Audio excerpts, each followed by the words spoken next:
everybody, my name is Asada, you can call me Gracie. So, I actually was recording this game. It's called Touchstarved. I want to play the demo, but this time I actually got my partner to actually play with me, so if you hear a different voice, that's my partner.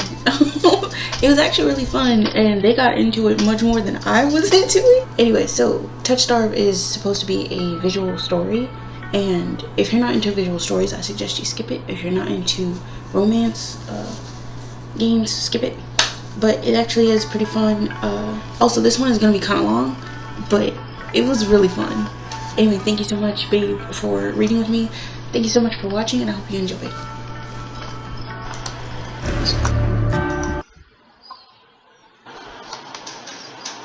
So you...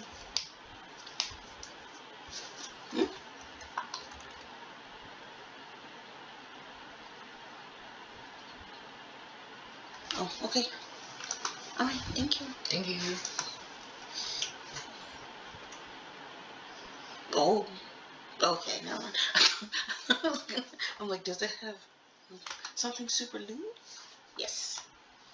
Let's proceed. Make sure I move this over so it's not in the way. Okay. Red text is exclusive content. Okay. Okay. Control. Okay, mouse wheel to rewind. I'm just gonna use trackpad because every time I try and use that, it don't work. Okay. Let's do this. Choose your name. I just go by my Asada. I just go by my name Asada. Choose your pronouns, okay? I use she, her, and they, them, but you know, whatever. Let's do this. Ooh, the music. So we begin to unravel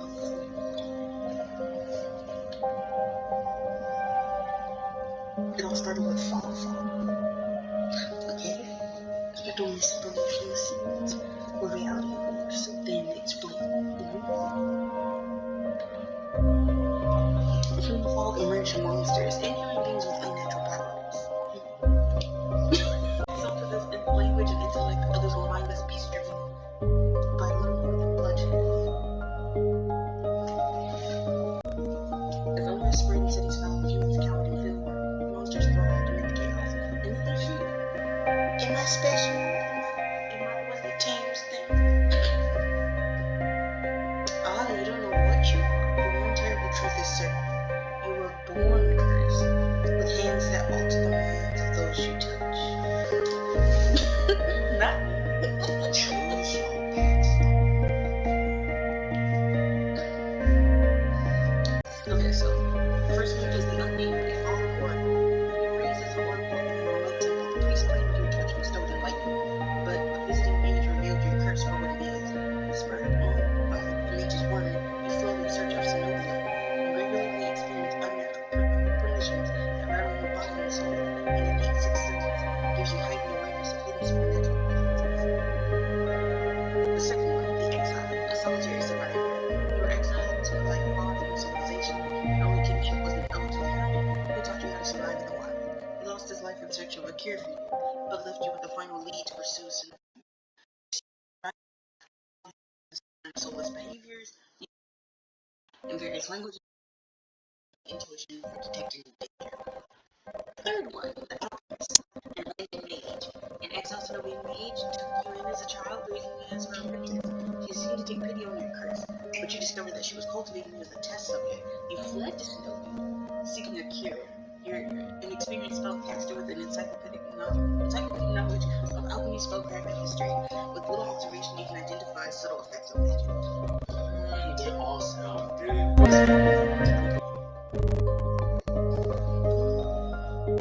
This gives me vibes of what's that series I used to read as a kid by Jane Patchen, the Maximum Ride series, where like the kids escape from where they were experiencing and all.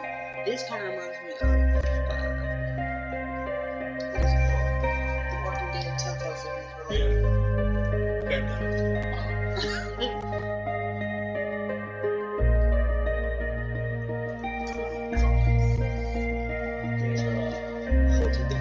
for me, I'm leaning more towards this one.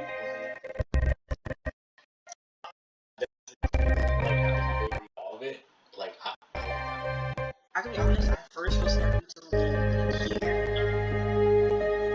Because honestly, this one took a longer change than most. But I would go with this one.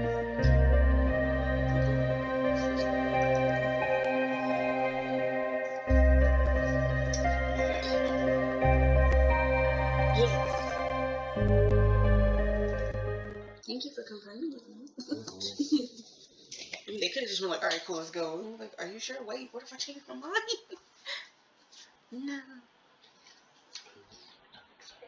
Me too. I like it.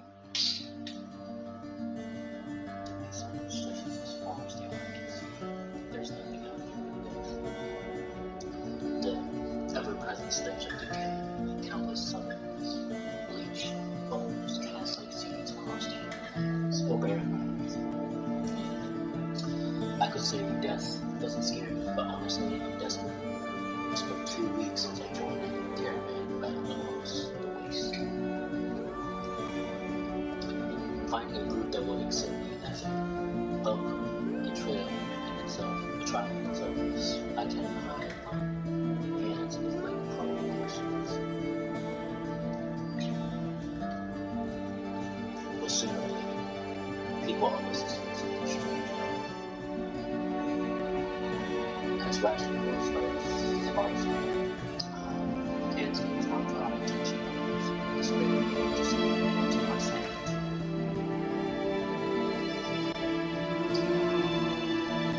Lyrical, distinctive knowledge, one of the last something essence of letting times calm.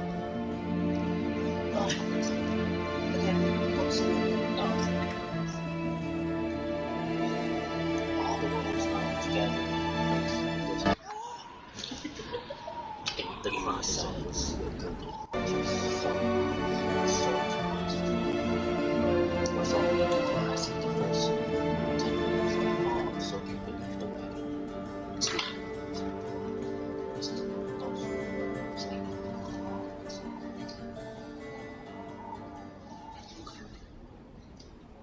Is that fog? That's the hush voice. My stomach sank at the very whisper of a silent storm, more devastating than fire, dangerous in cities, but a death sentence beyond. A thick blanket of fog engulfs us, snuffling out the lantern's light. Do you want your glasses, Goofy? Here you go, Goofy. Thank you. Now I should be able to read. Yes, Jesus. Okay. There we go. Okay. In eerie silence, heavy as the mist falls over us, the only warning we get is a strangled scream. Stay back! No! The cry dissolved into blood gurgling. Then the wagon violently pitches to the side. I hit the ground hard. The air punch from my lungs. When I open my eyes, adrenaline blends sudden, off full clarity to the carnage around me. A traitor I once shared bread with lies face down in mud. Their back reduced to long strips of torn muscle, gleaming, gristled, and exposed bones. Body litters the wasteland. The gruesome sight.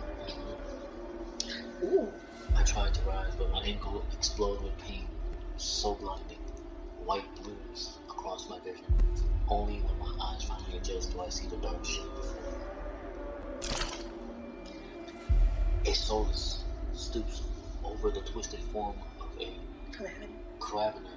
I freeze, but it swivels in a dozen bulging eyes, twitching my direction and blinking at me once. The sword out an ear-splitting shriek and charges me. But right before it reaches me, the beast barrels past, vanishing into the mist. A horse scream in the distance. I need to move now. Hold on. Are we going to sit here for a clip? To see. I take off my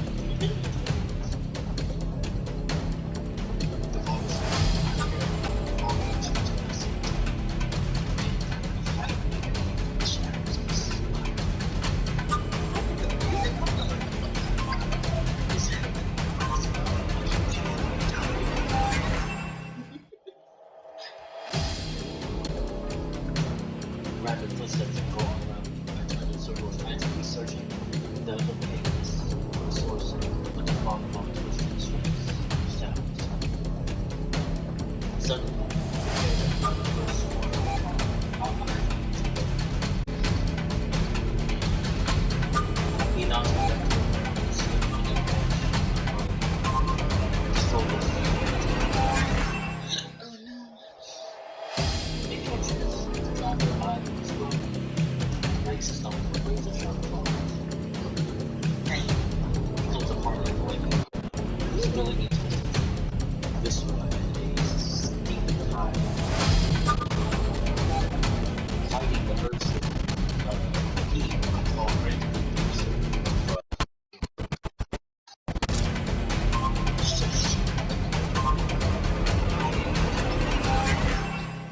of a rigged just bandages grow around the galaxy. But the pain came by my hand closer to my wrist. These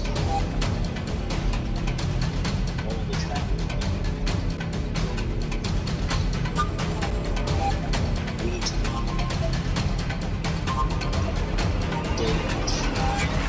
I realized too late that my bandages had don't touch me.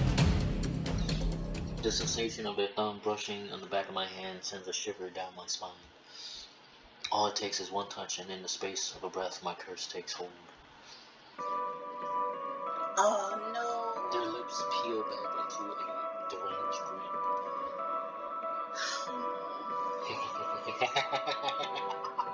No, I've seen the face countless times. This is my curse, madness unbound. Their grip on my hand tightens until pain radiates from my knuckles. Let me go. Suddenly, clammy hands crush my throat, choking my breath. Jesus! Die! Spits bubble at the corner of their mouth, flex my face. My face is not face. Shrieks I stretch.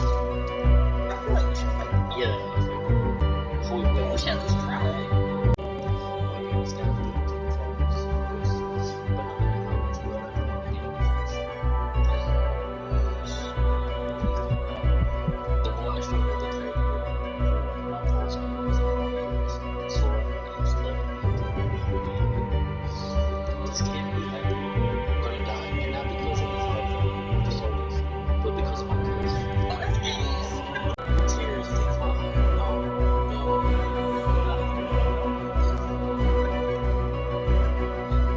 But then their hand drops on my leg. My lungs burn, each breathing off. My vision clears and my face takes shape into lips still split and clever smile, even as both seeks they gave one last shuddering breath, then slump and fall.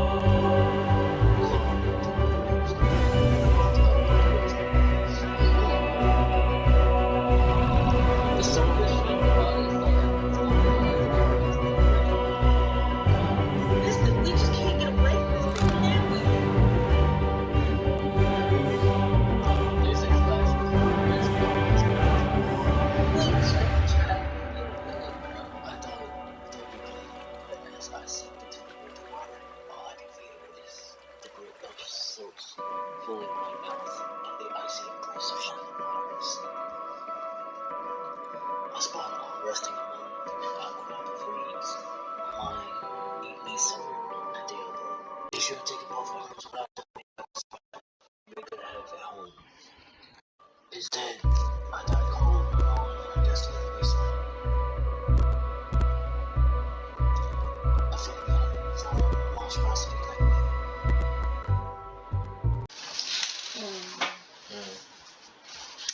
Dot dot dot dot. If this is death, it's not as bad as I fear. The cold is gone, as is the choking stench of bog water. I could drift forever, Cocoon in oblivion until all thoughts and sensations vanish. No curse, nobody howling at me in mad to me. But I take the reflexive breath, never force into my lungs, then out again, and back in, gas. What?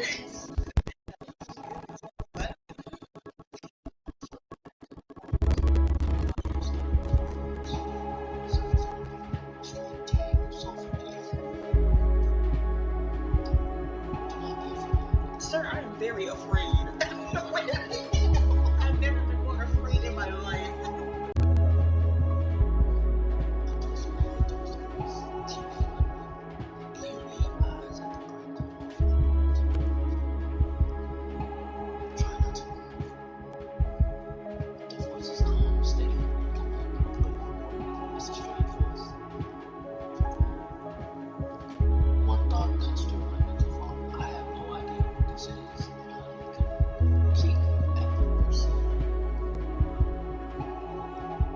Stay away from me!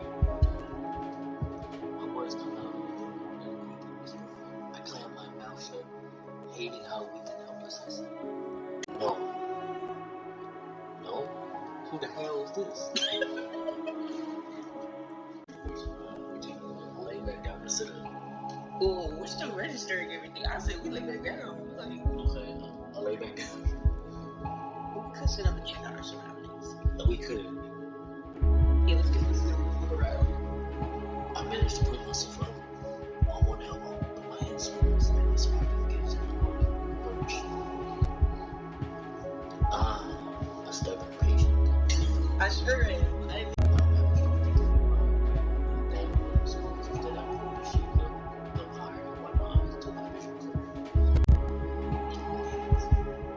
The stranger towers over my pool form, warm lights, lemon his pristine medical hands. Oh my god, SpongeBob reference. Oh no, he's high. I instantly vision back, and that's when I realized that I had naked except for the sheets. What? Wait, you couldn't give us no clothes? Why are we fucking naked? Like, if you healed us, you could at least put some clothes on or something. Naked, lying on a low cot with a pair of sharp golden eyes watching me. The man gaze flickered to my exposed, unbandaged hands. I plunged my hand under the sheets.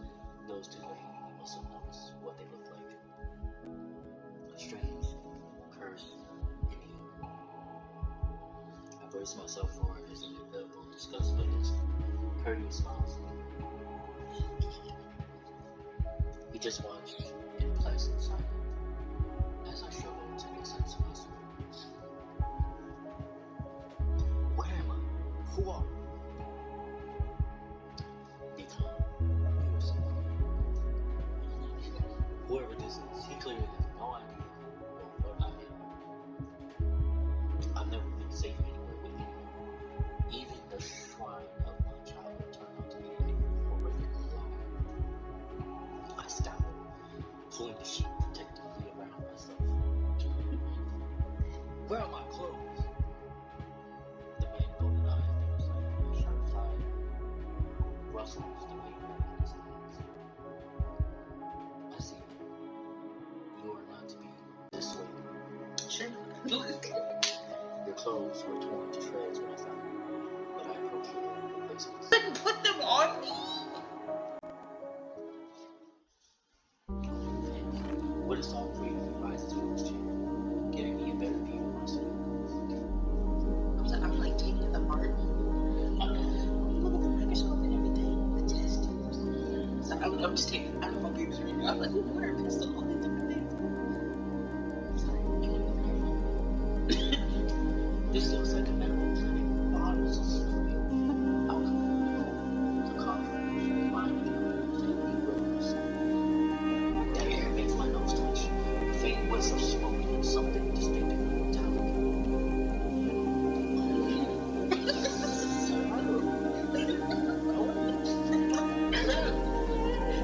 The doctor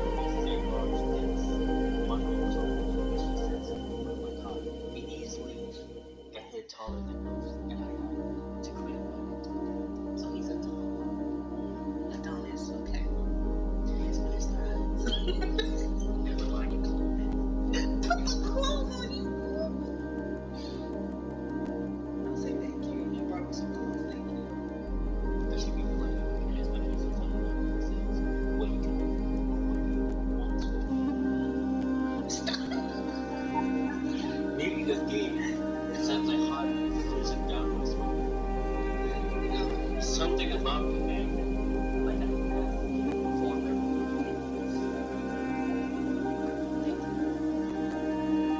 Oh, and he's a baddie with long hair. Oh my goodness, this is. you. Wait.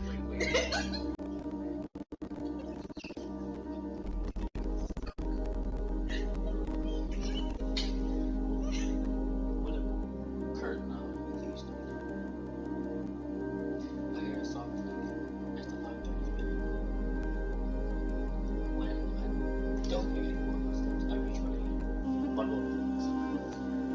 In each, on my elbow, stopping short, I reach down. Absolutely to roll that, then freeze with my fingertips, an 8 line of stitches. I know what I saw. That beast took my arm clean off. And yet the wound showed no sign of anything apart from the black stitches poking through my skin. I gingerly flexed my fingers, feeling my heart race at the sensation. This is impossible. I should be dead before I do everything, gasping out my last breath. I squeezed my eyes shut, waiting for the pleasant dream to unravel, to wake up and find myself out in a swamp. But nothing happened the second. So the seconds ticked by, and my arm remains resolutely here. My surroundings remain quiet. In numb disbelief, I grabbed the replacement clothes and I began stiffly pulling them on. They're thicker and warmer than my underwooded black wool cloak. There's one thing still missing: my bandages. The doctor looked in, now I know saw my hands. I slide off the bed and take a few unsteady steps towards one of the drawers. If this is indeed a doctor's clinic, there must be bandages somewhere. I start opening drawers and and of course, that's when the door swings open. Right on the looks really cute. Right on cute. Are you looking for something? We're looking for you. I whirl around, clutching the big ones and bandages. I try to step back, but my legs bump up against the cot. Your caution is understandable. Joy got me in harm. That doesn't make me feel better in the slightest. But he makes one towards me, so I quickly wind a bandage around my hands. The glowing scars and molten skin disappeared under the layer of clean white cotton. May I ask why you need additional bandages? I can help if you tell me what ails you. The look of Trouble. what do you mean? What do you mean? He's just a pencil.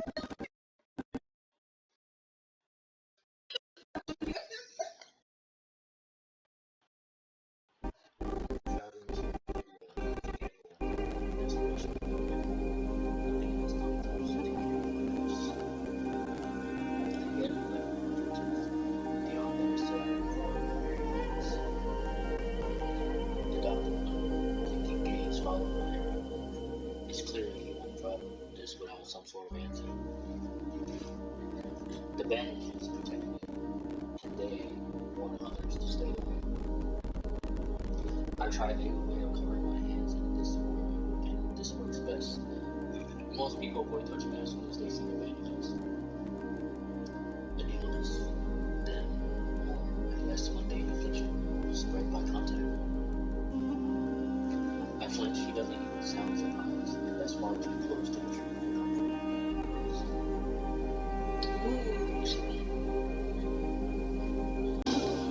I'm just getting my iPhone that it's happening.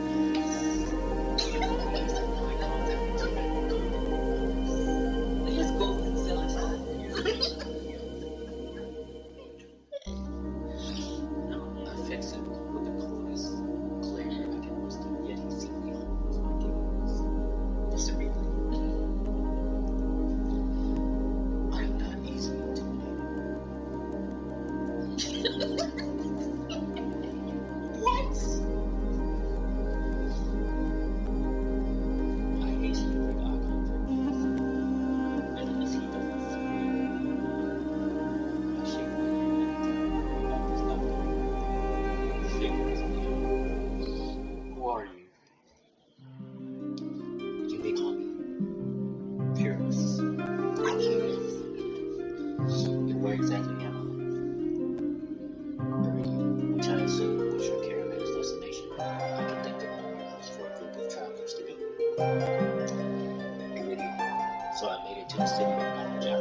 I should feel relieved, but all I can manage is a vague sense of increasing unease.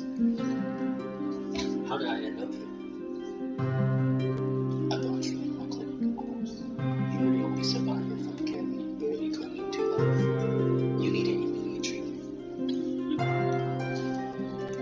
which provided. I hope so. Yes. It's the shameless answer. He says it so simply as if I'm a small child and he's explaining basic addition. Basic arithmetic. I found reflex to figure out how recently he's been, aside from being a bit stiff, it feels fine. Thoroughly attached to me. You're saying that you stitched my arm back on?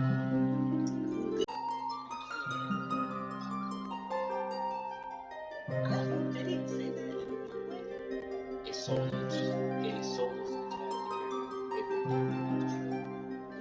tore my arm clean off. But when I woke up here, I trailed off before. I've never heard of any man who been complete way. The doctor curious pinched the bridge of his nose. He sits back down in his chair, quiet for a long time. What is he pondering? I do not know where you come from, but we are in a city of knowledge and deadly secret alike. Information is power, and one should not give or receive it freely. So you won't trade me. I was gonna say, what does that, sir? Should I trust you or no? Since you refuse to divulge your secret, I will not divulge mine. I do not even know. I was just. You already intended me, so I will overlook this specific breach of etiquette. Do not expect others to accept the same courtesy. Maybe that's not etiquette. Do you understand? He glances at my freshly bandages, bandaged hands. Loathes, though I am, he has a point. I'm a complete stranger to him, yet he saved my life. Sure, to show. I take a deep, steady breath. This time when I speak, I sound a bit more like myself. Asada, my name is Asada. It is a pleasure to meet you, Asada. There's a little more warmth in his smile. He's collecting me back in an instant. Do you want to ask why did he say that? Yes, I'm curious. Why did you say that? Because me personally, I'm like, thank you for saying, like, you already mentioned alcohol. I don't want to pick your words. But also, you know, ask me. There's if there's anything I never know about something with the world that's true. No one reaches out and without exactly something. Can I ask why you saved my life? You don't know. The question seems to startle curious. I could hardly waste. Why the averted gaze? You was just making eye contact. You were so googly eyed like this. Assistant person is the right distance of doctors. I'm not buying it. The averted gaze tells me otherwise, but okay. I've never met a doctor who also handed out free clothes.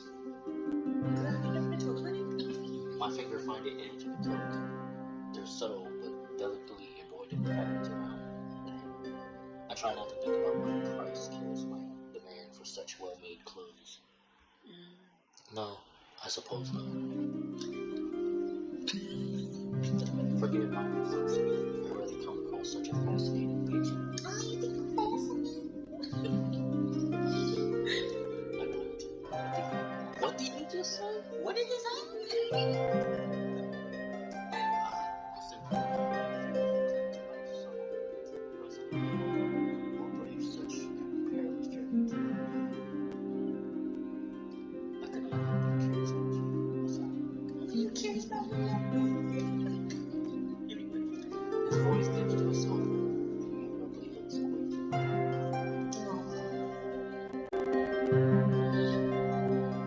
Pretty curious yourself. I don't know what to. Yes. Yeah, this one.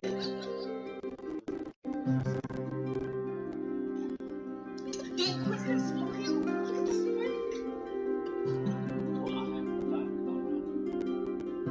I wiggle my intact fingers at him.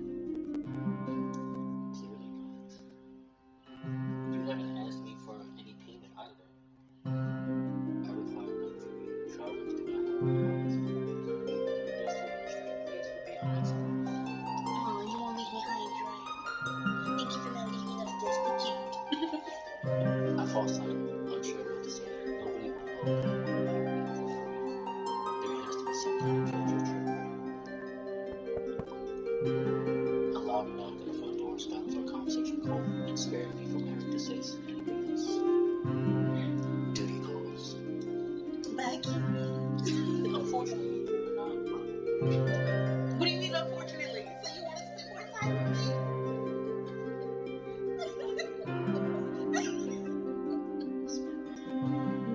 Spend some more time. The knocking grows more insistent, and Kara's head out into my side. Please, please. Though he says it quietly, the clamor on the other side of the door abruptly stops. Do you need anything before you leave? It's like, you? Not him. Oh. The soulless attack and I remind us about what I I need directions. Snowy.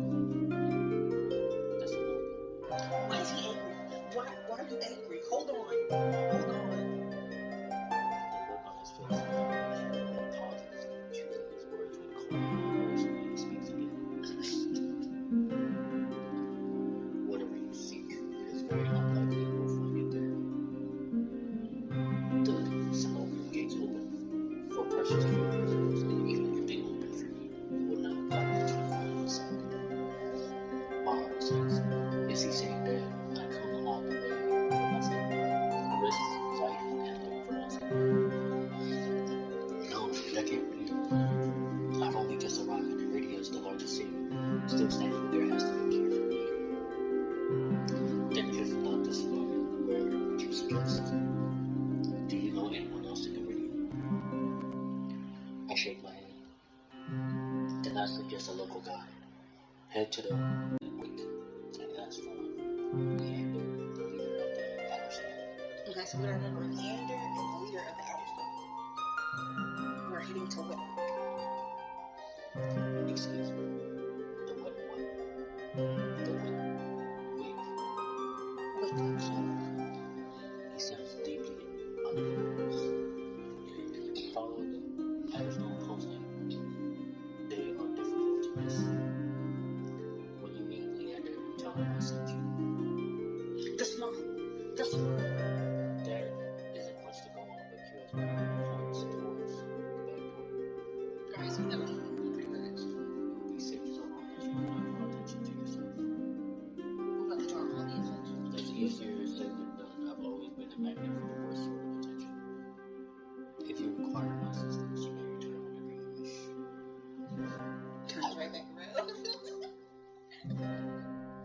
Bellowingly smiling, there's a note of finality in his voice, resigned to my dismissal. I slip out the back door. I found myself standing in the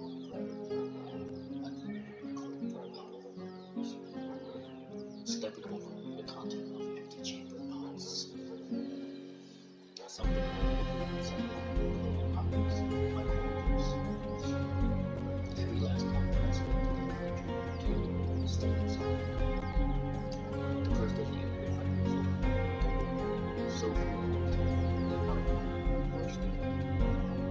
I glanced at the entrance, curious to see maybe reading the natural future.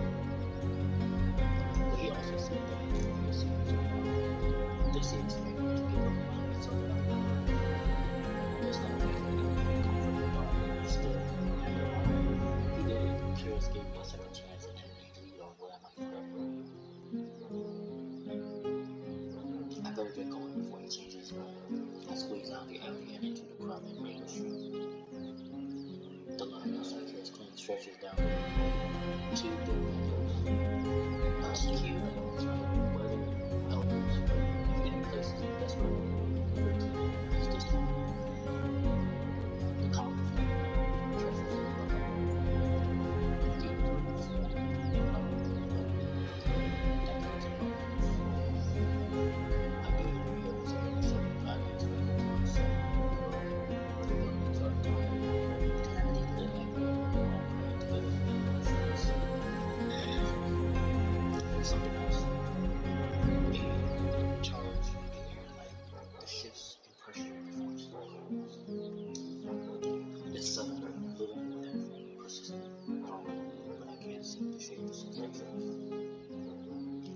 challenge starts by clutching something crucial.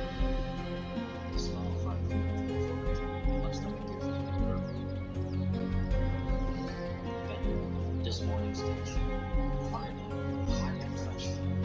Not too many eyeballs. That sounds disgusting. Start so I don't a large fish his 3 bulging eyes open, a thin layer of crispy meat, what's the cheapest thing you got? The vendor points to a metal basket of what looks like long strips of savory fried dough. Fresh long wrappers, 3 coppers apiece. Don't put it in your mouth. I take the coins out, counting the diligently. This way, I might reluctantly I try to make it and take my leave.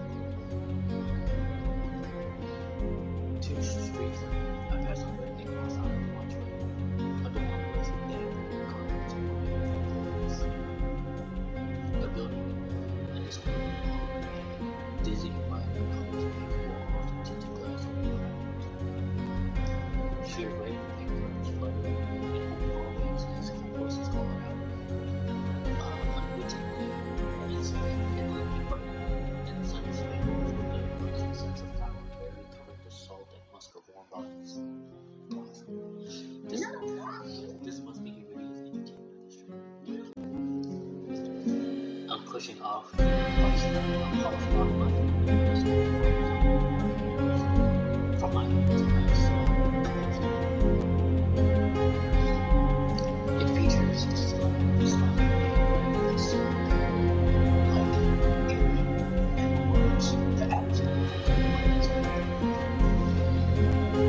we're closer to where we need to be.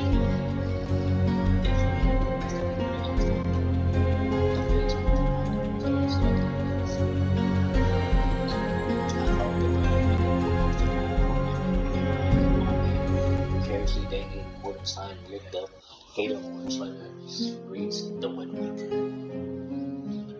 The facade of the building looks like it seems better days, but I hear faint music and laughter coming from inside.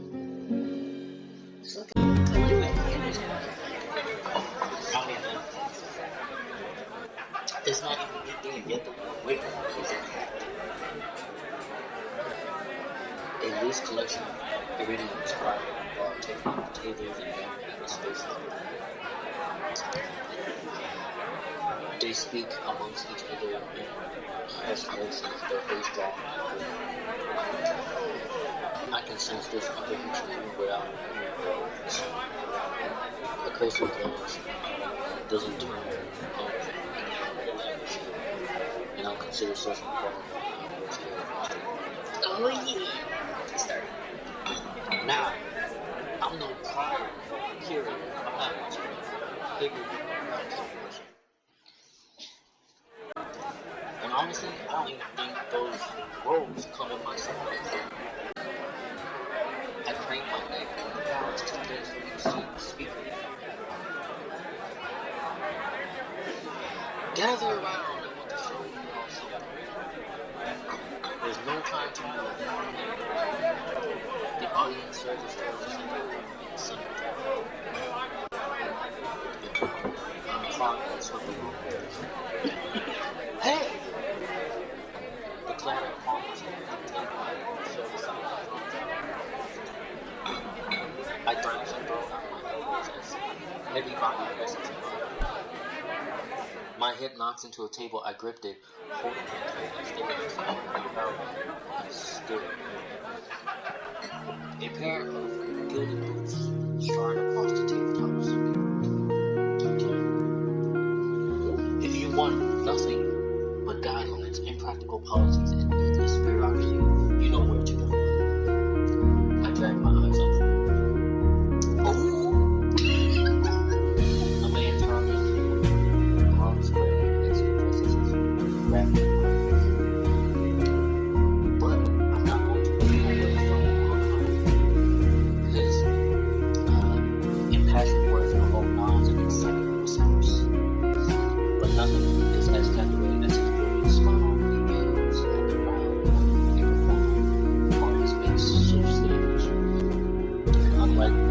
player, I don't need the missing cast spells.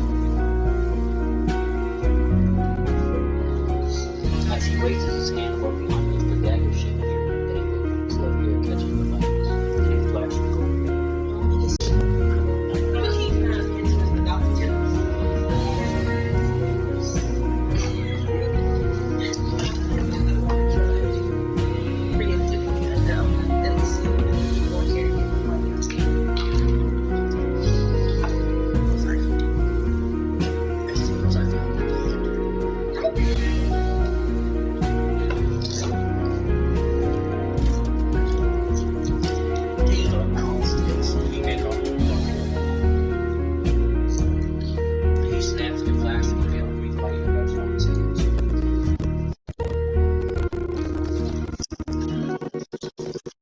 With a flexible Leander conjure a ribbon of glittering light. A delicate flower now sprouts from between his pinch fingers, one by one glowing lily petals unfurled. Leander raises the flower with a flourish, and the barbers into climbing and shooting. A magic demonstration of the last concept.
Dropping among the second round of it.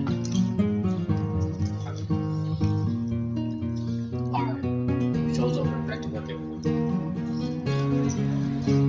The audience disappeared and heads towards the bar. Now launching the announcement to us. Esther happened to find us face to face with one of his followers. So, Where do you think you're going? I need to talk to Leander. You and half of Flowtown. Leander's busy right now. Ask him. Come back tonight.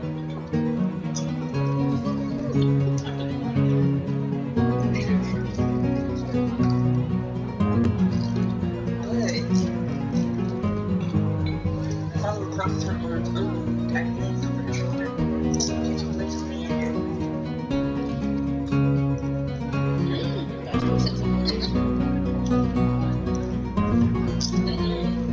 You can't be looking at me like that.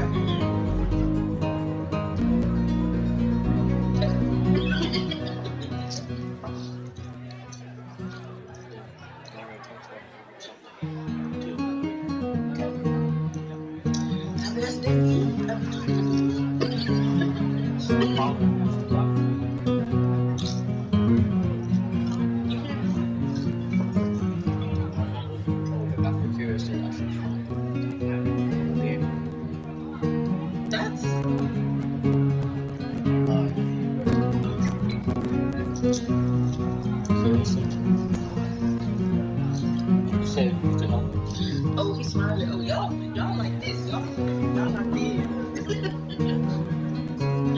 Y'all not dead like this. And it's just episode.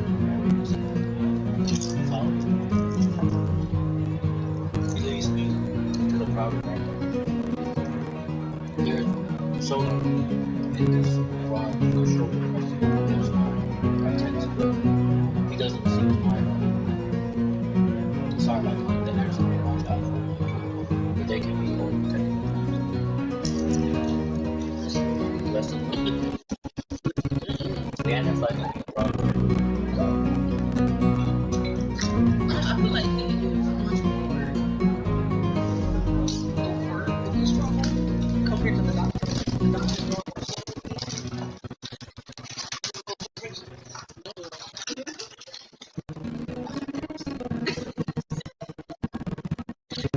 you need to air, aren't you? He says it with a genuine air of curiosity. Do I stick out that much? No, but I'm certain I remember faces lovely and shoulders around. Ooh, you laid it down.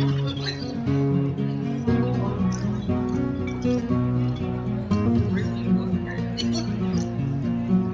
My eyes drop to the post every time. I'm not used to flattery, but being this close makes eye contact difficult. As if on cue, the bartender approaches.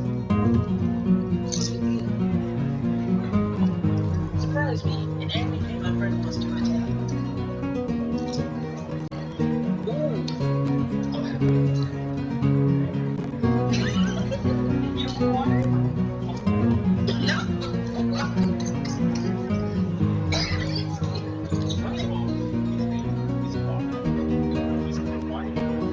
Wouldn't you want water to stay so persistent?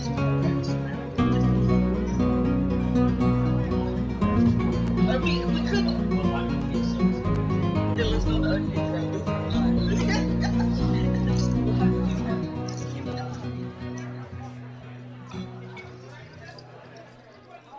While the bartender looks at her drinks, Leander leans his elbow on the counter. His keys are revealing a long, green smile. I catch myself following the winding path across his wall. Leander's eyes return to me in return. When they lock on my bandaged hand, a bitter taste travels through my throat. Here comes the questions. Is there any chance Gary sent you for cheap drinks or barely edible appetizers? No. He pushes his hair back on his forehead, deciding where it would be more effective. That's the doctor for you. Always business. I'm not sure if you know how to this. Bartender returns the beer glasses. I raise mine, give an experimental sniff. It smells faintly like beer, but the undercurrent came like this. The quick sip confirms my worst suspicions. It's off, grainy, and strong, distinct hint of pickle flavor. Beside you, Leander takes a deep swing from his fingers. So, how can I help you? I need to get to the snowy room. As soon as I say the word snowy, the group standing nearby falls silent. Oh, that we keep saying this no word. Don't nobody from this damn city like that damn word. The weary stone hallway is clear of bookings and tapping. Clearly. I had it. Leander pushes away from the counter. Let's continue this conversation outside. I rise to call them. Oh, we done fucked up. Leander leads me into the alleyway tucked behind the wetway. Layers upon layers of frayed, faded action figures clashed to the walls. Seeing them side by side, the resemblance between Leander and his printed likeness is impressive, if abstract. Curious didn't send you to ask. That's what it's known. From his tone, you already know his names.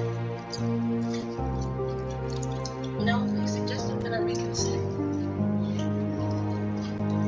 Yet here you are, asking my God. Yes. What do you mean you do that shit? What do you mean? I'm gonna need you to expound upon those thoughts. No.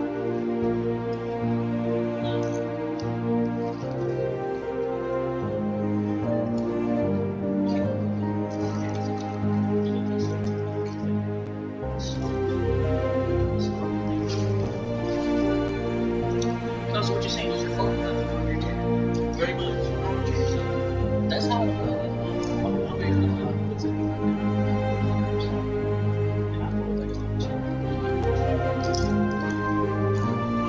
less people know about my malicious abilities, the better. Thankfully, Leander takes a reluctant side of his destiny and says, "Are you aware of these particular information is within your workload?" I don't much care for the outdated tradition, so I'll be completely honest. The snow is always open. Never really been into the tree but the snow is supposed to be a place of learning, distinction. The snow was always been heralded as the last bastion of human knowledge. Assure you, thinking alone, you can make it work. If any place held answers, it would be the snow. That's why I came here. Leander nods patiently. You're not the first person to fall for their propaganda. I grew up idolizing the snow doom. I wanted nothing more than to join their ranks, to learn magic from the best, to make a real difference. I was young and blinded by the legends and the legacy. I was so damn naive. What? What? If you remember at the beginning, Yeah. they're telling you which destiny you are. You think because you came from a place to learn magic, but only to control it. That's what it is. Basically, because you used to be a person that's really loyal to it. That's what happened. Now he leaves and he's trying to help you prevent them from getting there. You know? Yeah. That's why I can see it. I can see it. Oh, you said I'm sleeping now. You shake his head. All it took was one trip here to Lowtown to show me the truth.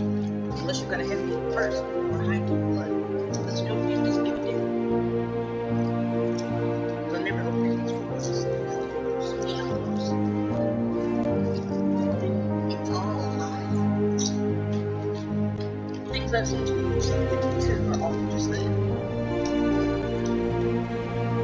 Such a stuff was leaving. Even these people she lived with. And watching me as though waving something in his hand, something in his mind. But that doesn't mean it's hopeless. Far from it. It's a constant. I found that the atmosphere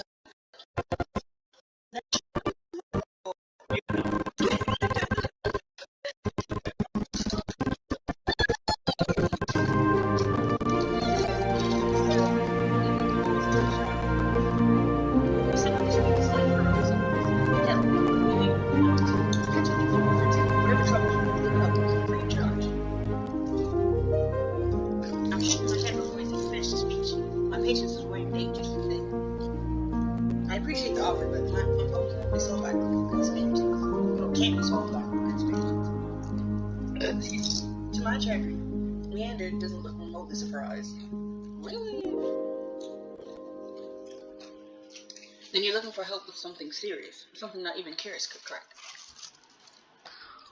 It must truly be a remarkable problem if you came all the way to Iridia searching for help. Tell me, how can I help you? I want to say something, but the comment is inappropriate. We're demonetized immediately.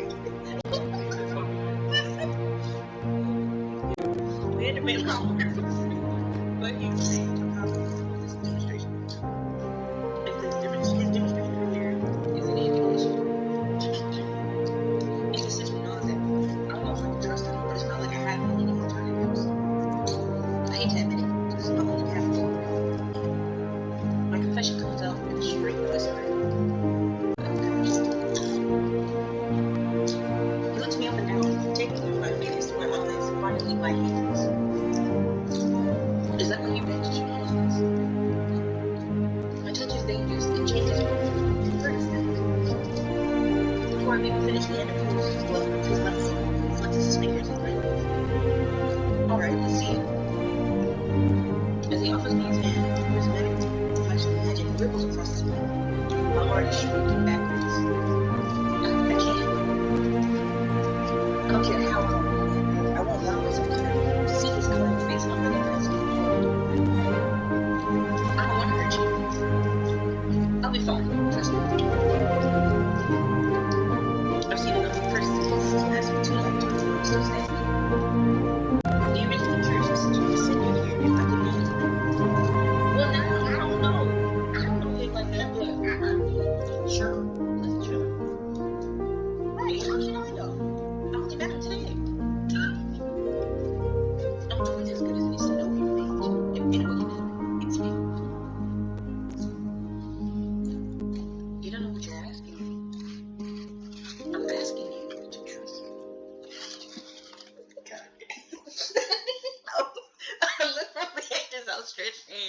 his confident smile. Then I began unwinding the bandages from my hand. You can lose control of those hands if you want. You can tie me up first if that makes you feel any better. His attempt at levity does seem to come back. With each joint I expose, I grow increasingly certain that this is a terrible idea. But if he's bothered by how my hair looks, he doesn't show it. Alright, deep breath. Oh, I know. My fingers hover shakily over the edge. 3, 2, 1. Oh my god! Should we do it? Just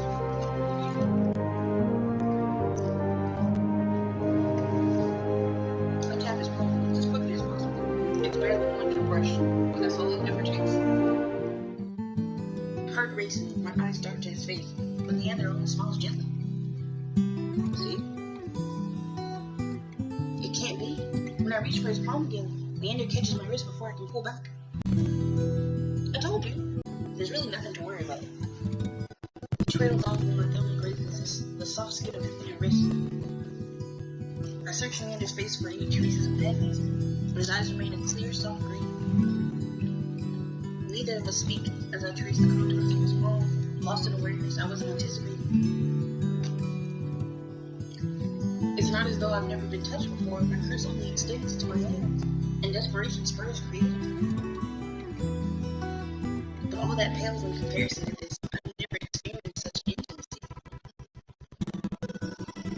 My fingers, long depraved by years of bandaging, picked up every single detail, the clues along his palm, the smooth shape of his hands, and the bones in his wrist. For as long as I've lived, I've never been able to hold someone's hand without dire consequences. I never realized what I was missing. When Leander pulls a steady, not heavy, his fear gives away to my excitement.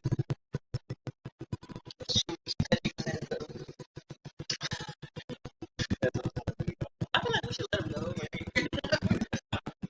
I feel like, yeah, I've been deprived of this for so long. We should touch you anyway. I feel like boundaries, bro. I draw my hand back. Take a steady breath. My head feels like it's stuck with cotton. Habit of one gradually all emotions re-rack in my head, although my fingers tremble too much from bandages to laugh at. But I can't believe that worked.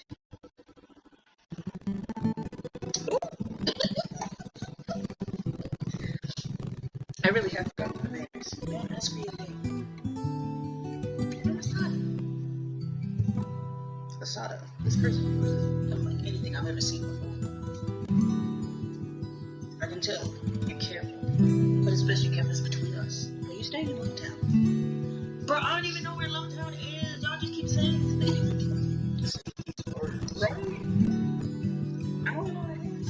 I pause. We have worked something I've yet to consider. We barely had enough for food, and that was 3 covered. I don't know. Let's get you properly set. Not in this place, no. The witness noticed the water. Without their leader, Mr. Leander's followers had dispersed, or in few cases, mostly beside the birds. Got any rooms left, or did my lot grab them all? Split it off. The bartender blind realized, doubled as an innkeeper, slides a key onto the counter. Usual room? What do you mean the usual room? Leander's laughter sounds slightly strange. No, not today. This is just my friend. Right, stay punctual, like you two have fun. And they were roommates. They were roommates.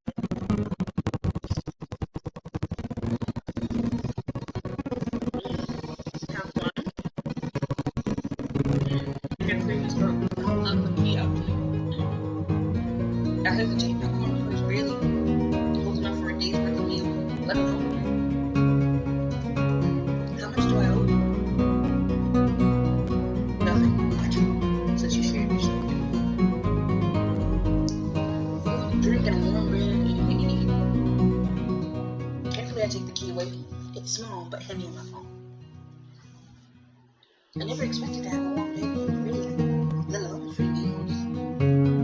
Thank you.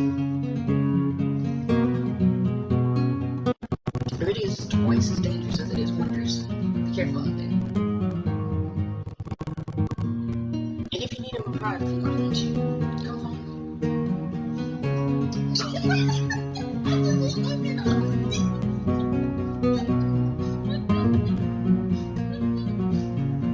I know it's only one last little bit before tucking in my pocket. I'm going to do a cinch.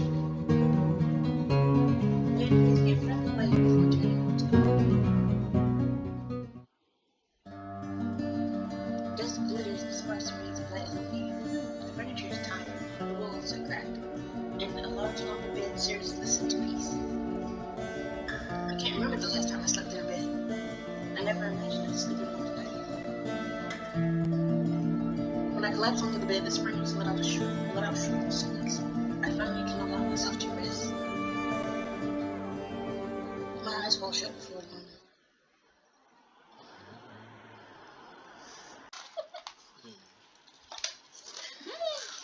I'll trust you. The glimmer of the tavern below rushed out from the store register, and you give me a further cautious openness. If I played my cards right today, I'd get close to finding the cure. I quickly head out of the window. The air clings sodden and heavy with the lingering scent of rain. Without the afternoon crowd, the district looks barren and bleak. Not even in the wind. In the middle of the street, a pair of crows quibble over stale bread crust. I pause while I consider my next move. Curious and Leander both made it clear that the Cenobium can't be trusted. But I came so far and endured too much to give up now. Really? I think you should give it up. Well, if you tell me something totally, do not go down.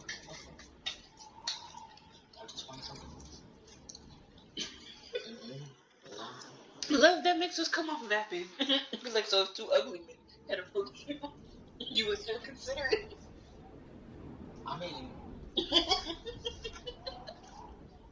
it will still be in the back of my mind, like, maybe I shouldn't go, but, like, for me to be an easier, like, take their words for it, it'd be a lot of work, but I'll still consider it, but because these two are handsome, I'll be like, Okay.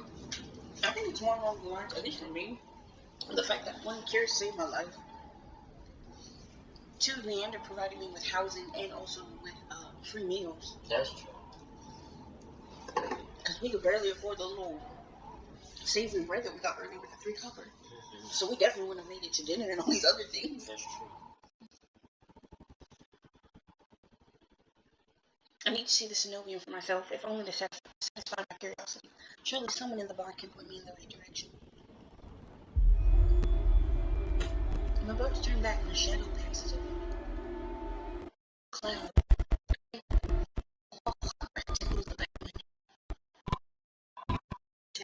Down the street can reveal its formless dark spreads like ink in sublime shapes. Claws stretch, and muzzle splits open to reveal long, jagged teeth. A growl rumbles so low and deep, I can feel it in my chest. I want to run, to scream, but I feel trapped, as though the slightest movement of breath will slam the jaws around me shut. No, I won't let it end like this. If I'm going to die, I'm gonna look what's got me in the eye first. I steel myself, then turn. The shadow vanishes as quickly as it came, and I'm left standing in the middle of the street, alone, save for a figure reclining in the shade of a nearby stoop. Mm-hmm. A monster, that's clear. That much is clear from the glance. One that could either be mistaken for a human, were it not for the tufted ears, the tail curled around his ankle, or the dust pink eyes or pupils that sharpen like needles when they fall. Blood gazes, and the monster uncrosses his long legs. His hair forms a shade of gray that reminds me of suddenly with blood where it curls around his covered throat. Doesn't he look like a mannequin for his whole life? Yes. Jump the arch. His tone is so light and carefree. I don't think my shoulder is really scared.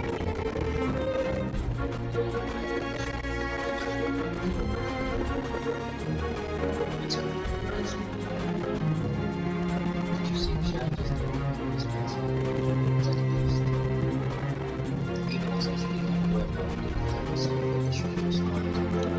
think he was the shadow. The only reason I see it is because this did catch my eye. Well, with the flick of the wrist, my demon key dangles from his finger. It turns on its change, gleaming when it catches the light. Ah, he's a thief. Surely I'll find them flat. Crooks his finger back. I've already taken 2 steps forward. Stifling instincts stop me. Something feels wrong. Yeah, he's a trickster. I'm still on the edge, struggling with something. Shadow face. Flicker at the edge of my shadow. I always seem to attract this kind of attention, but I can't do grab. Who said that was mine? He smiles wide enough to reveal his sharp nails. I saw you drop it. You really need more careful. Sticky like this, somebody might take advantage. A bald-faced lie without a hint of irony. I approach the monster, careful to keep an arm's season. An arm's length away. He doesn't look dangerous, but the most deadly he can ever do. The stranger's chain softly clicks, tilts his head, his ears flick. Keeping your distance. Are we stupid to trust you? You think eyes will redeem the key from all the way over here? He gives an exaggerated sigh. Ooh, he's trouble. No, never mind, but not that. I really think you can energy. I'm there. The sheer fact that this is too expensive for most retailers. Hell, this shoes look like it's one I spent traveling here. Then there's the shop behind it, and that is the city. The pink curtains only ever mean one thing. I'm not looking to buy, and I doubt I could afford your services anyway. Lucky for you, I do too much. The maid left the tip of his tongue over her face. For the first time I've seen him. Since I stepped into the shadow, I feel something other than joy. It's fine. My face frozen. I didn't mean to assume. I'm flattered. Did you think you could make a pet my ears?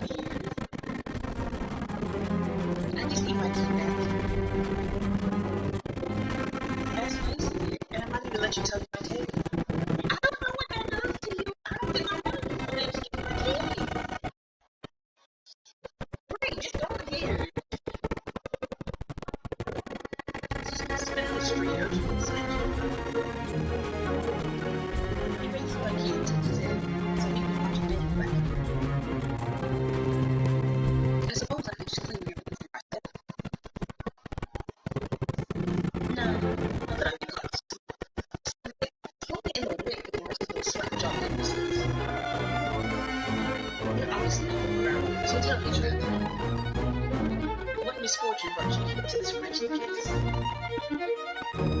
His voice practically drips with derision. I'm not telling you anything. What could have possibly drawn you to this dreary pit? He listlessly watches the arc of my keys swinging around his finger. The weather shifts dread, and there's entirely too many monsters for a human to feel safe. Dagger-sharp eyes flick toward me. They gleam bright with amusement. Unless you're just dying to consort with monsters. By now my embarrassment is worn away, leaving simmering impatience in its place. This is a shakedown. It's the most frustrating I've ever heard of. But we gotta get that key though. As much as I want to walk away with that.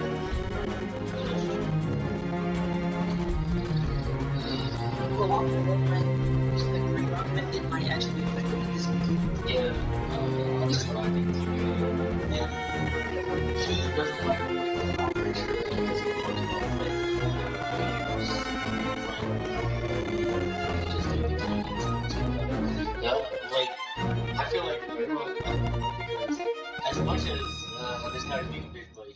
it's not good to stir up a faction group of people that is in charge here. Why would anybody just fuck around with the street first? And play trouble. So I feel like walking on. I don't know. Alright, let's walk away. His grin will remind me when I take a step forward. And crumbles as soon as I walk past him. Where are you going? Don't you want your key back? I can feel his eyes boring into my back. As much as I hate to lose my lodging, it wouldn't be the first time I've resorted to sleeping on the street. Wait! What do you want? I look over my shoulder, the monster has risen from the street. He hesitates, looking at me.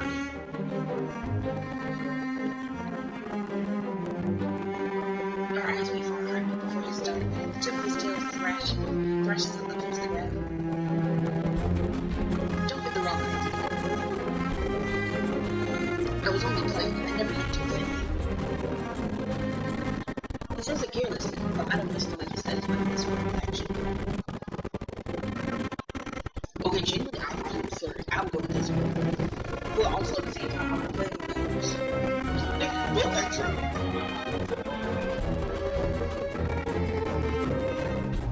I can see one.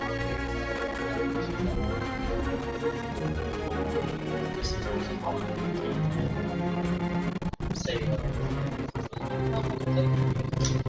I'm already here. Okay, we are definitely that's interesting.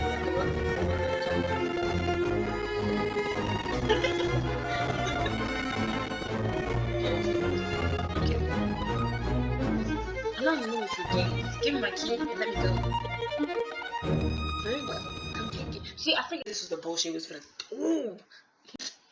I don't know what you want to bring this up for. I'm not coming any closer until I know you aren't going to attack me or run me. I move like hard and shoot that way. No matter what I say, you're going to twist my words into an innuendo. I want to gain control of the situation. I better start by steering the conversation in a warmly after direction. There's something I'm looking for. Do you know the city well? The monster's gaze flickers from me to the key and naturally, this dump is more miserable. More than a miserable little smear no matter when I first arrived. What do you mean when you first arrived? Did I tell you go time? I know you're to look back for me. Oh no, it's no. Do you know what it is? He smiled vanishes. Surely you see that absurdly large tower in the universe. It's a little hard to miss. Imagining that spire, I noticed where the first one was sighted. It's no need to look right. Forget about it.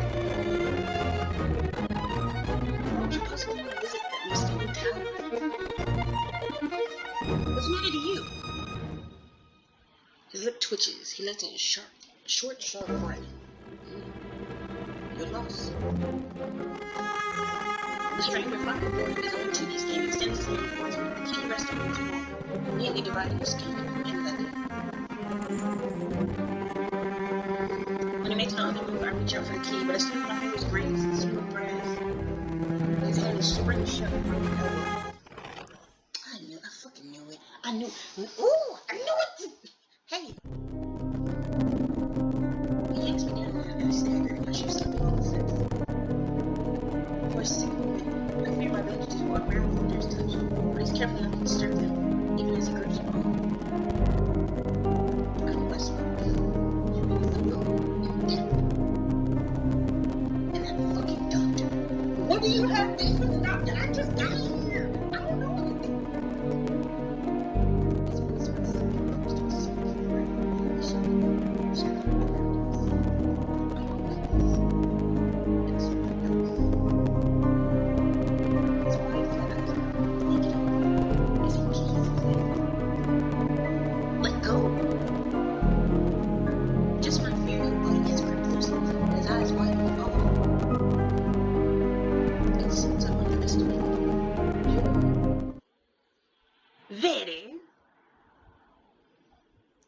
Dander's ears flatten, and he releases me with a short breath.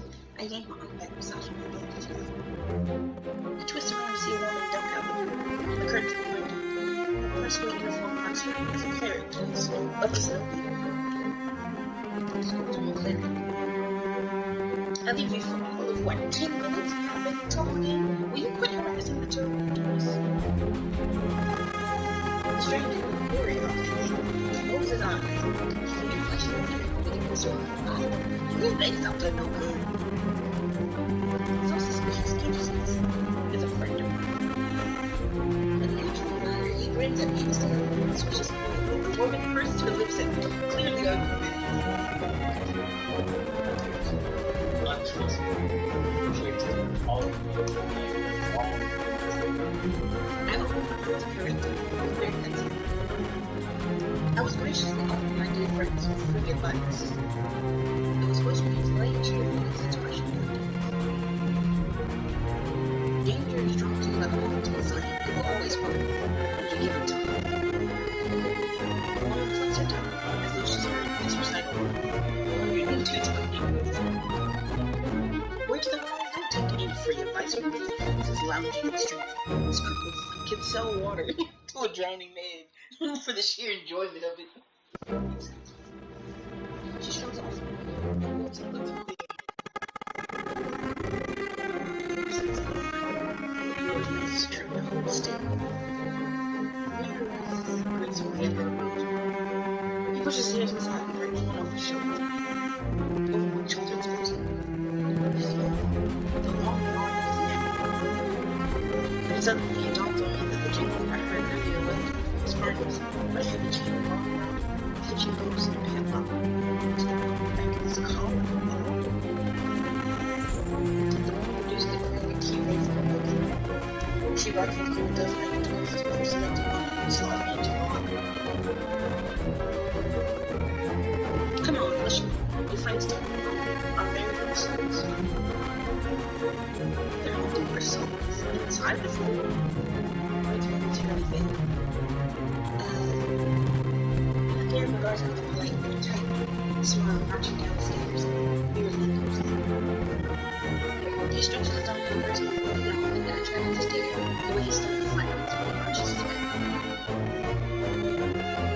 Ain't no secret, say he. Try not to get yourself killed. The bear hops off the stoop and bounds after the woman. His tail sways merrily as though he hadn't just lied and threatened me. Did you try that illusion of invention? Okay, I guess. I wouldn't pronounce that like why so bad. Anyway. That woman take 3 fingers. And actually don't tell me. No, again, it's more disgusting.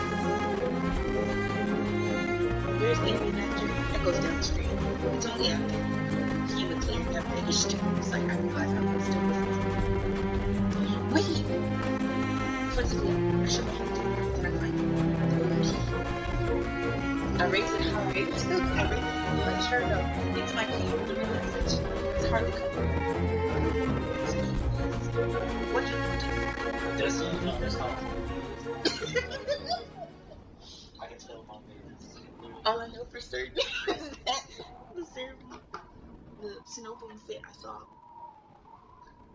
fit to leash him, a fate I could share if that's what his vague warning meant. I feel like he was trying to warn her.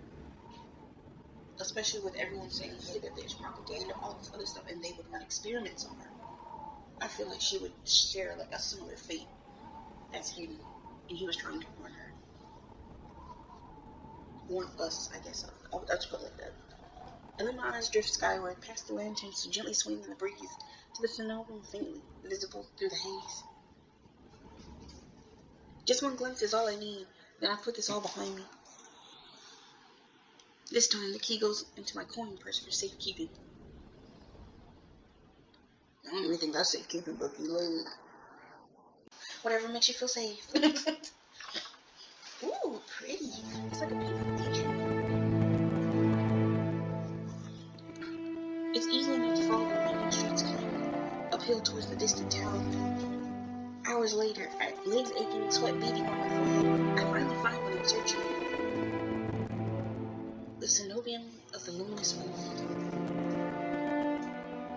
It stands at the highest point of paradise, surrounded by cold white walls.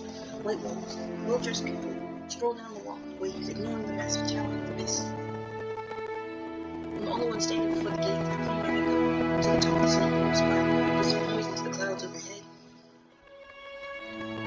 My stomach gives me my peace. This horror game, grander than the humble shrine of my youth, the Cenobium, is eerily reminiscent of a gilded bird cage. Knocking seems like a terrible idea, but I don't see any other way of making my presence known. I'm halfway up the steps, and something moves in my peripheral vision. A shadowy figure crouches beneath one of the white walls. They reach out and tug at my arm, as if testing the strength. Oi, you there! The shadow vanishes quickly as I spotted it, and the gaunt-faced man, my crisp charcoal uniform, marches up the steps toward me. Get out of here once you've done cooking. A dismissive way accompanies his equally dismissive words, and in turn means laughing, waiting for my response. I look back where I saw the intruder, but there's nothing. Just leaves blowing gently in a cool breeze. I step away from the gates, hopelessness washing over me. Hello. A whisper coats the back of my ear, hot and syrupy. I jerk away, but find no one beside me. Instead, halfway down the staircase, I spot a girl peering up at me. She's barefoot, draped in several layers of worn, moth-eaten clothing. Peculiar metal hangs across her face and jingles with each slight movement. Her eyes are her most striking feature. They shine a scorching unnatural crimson. It feels like staring into the sun, and yet I'm strangely captivated by her. She tilts her head, and the tinkling of metal right.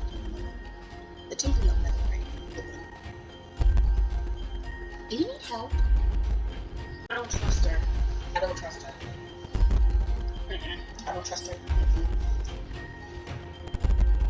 At least there's lots of stories of red-eyed children. They're supposed to be like super religious, very deadly. You're not supposed to trust them, at least.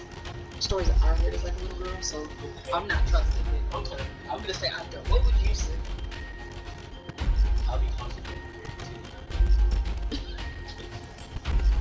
I'm unsure how to respond. The air has changed, charged with a mysterious energy, as if each of my words is worth its weight in gold.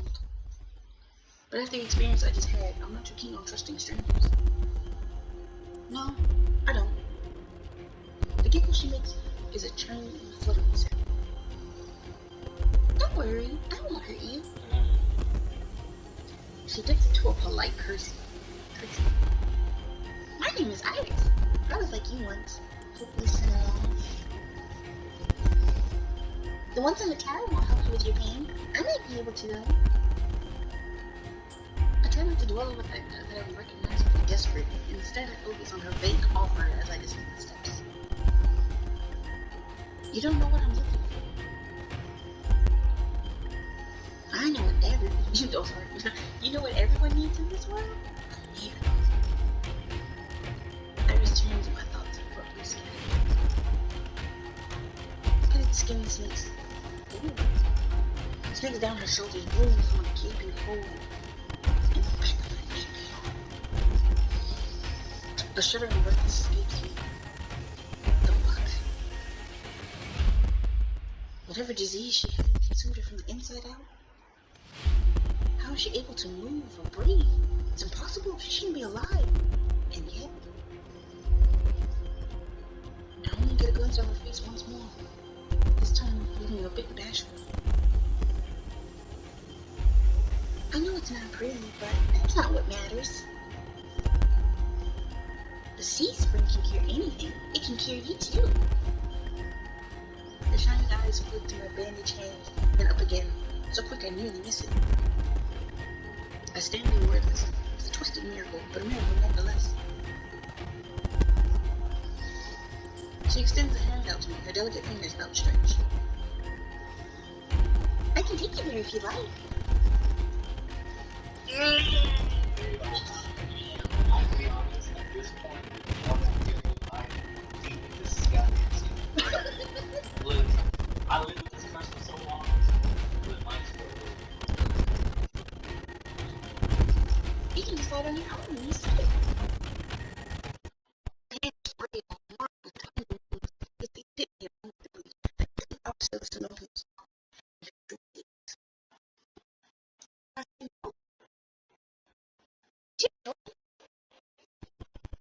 The truth is, I don't have a touch list, not right now at least. I wonder if others knows that somehow. If there's any hope of finding a cure, I need to follow every lead, including the sea spring. No! No! Oh, we have no choice. We have to do it. I cautiously slide my hand into hers. Her skin is ice cold. Through my bandages. So we found we descended down the streets of Leander to decadence as we crossed the river to wet, derelict district.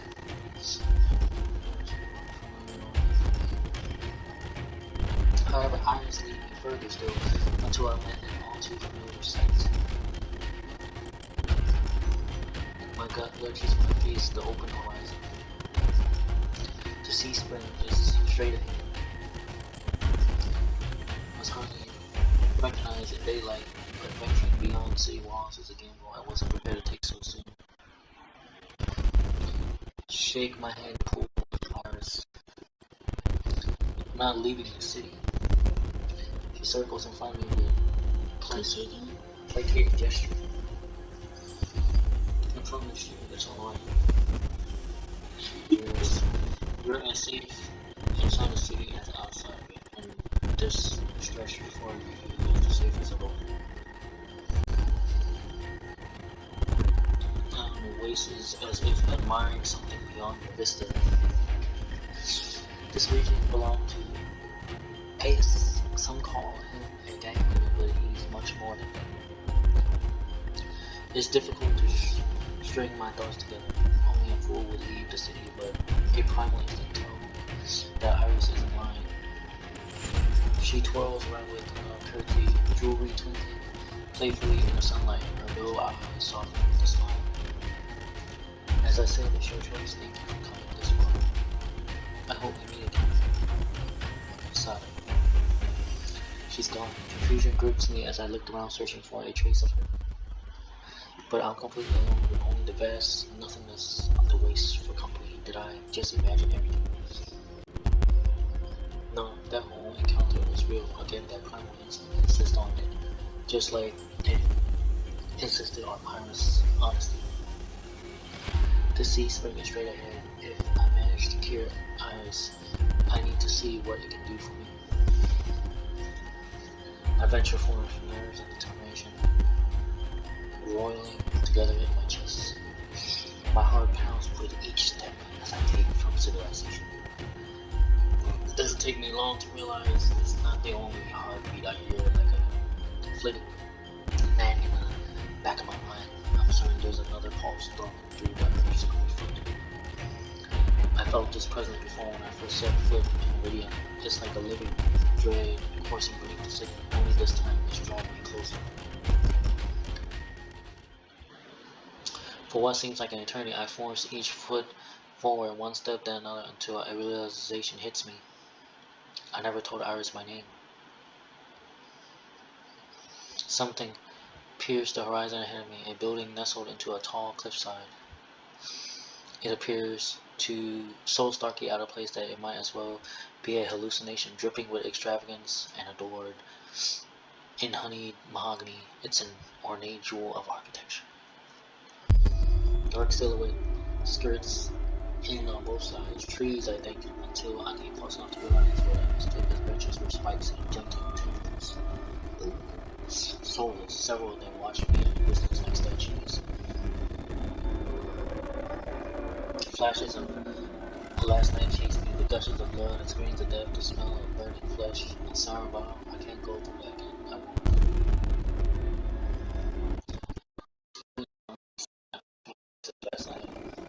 As fast as they thing I know, I was crashing up wooden stairs and crashing through tiny devil doors.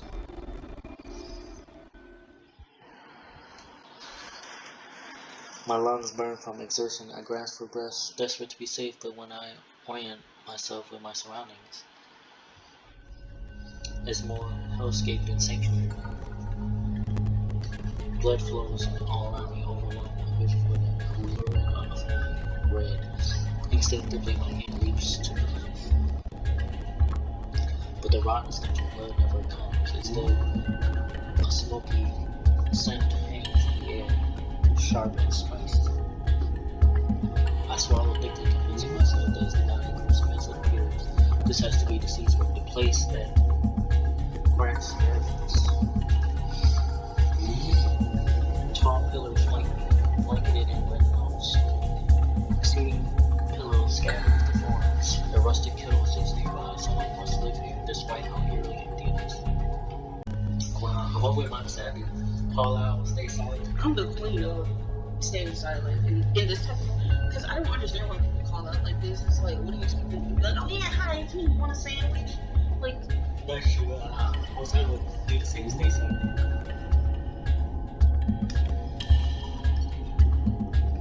I approach the paper covered pillars, maybe something I can tell.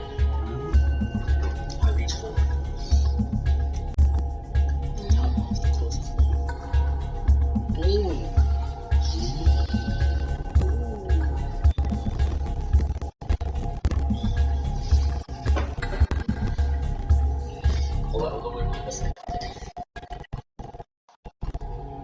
I'm not gonna pick the, okay, for me, I'll probably pick the bottom one, okay? Because typically when you have protection sigils and food paper and stuff, you typically have the top stuff for most urgent matters. Yeah. So I would go for like the bottom. If you pick the top, the closest one or the other one. I will also pick the bottom because for me, it's the same as my favorite monster. Usually, if a person will stick something, they will stick high towards this. So the most recent one would be like they will fill this area up first. So that's like in the past. The most recent one would be the one down the bottom.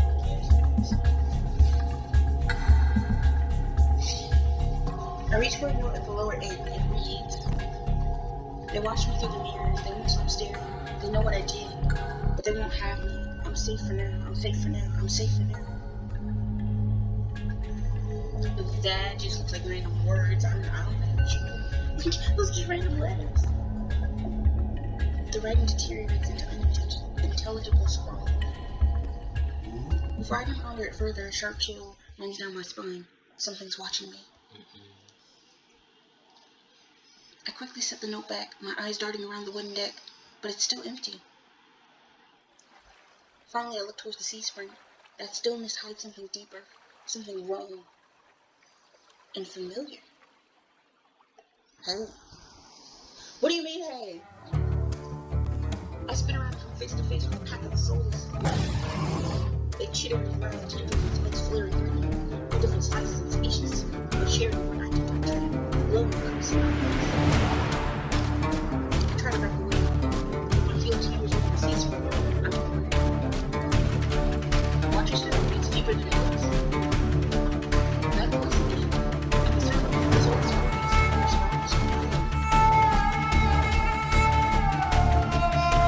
is he like a cat?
side, who is this bastard?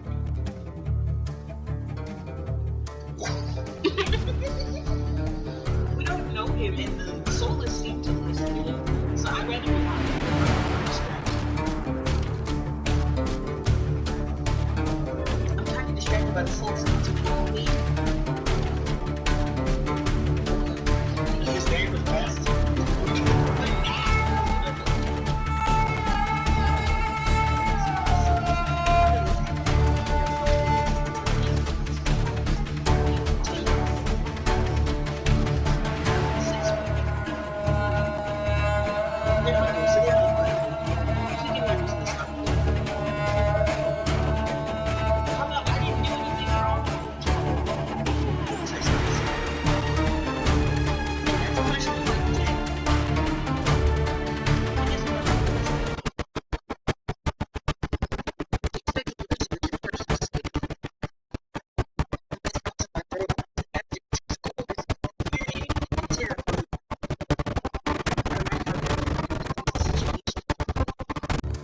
We're just trying to follow to survive.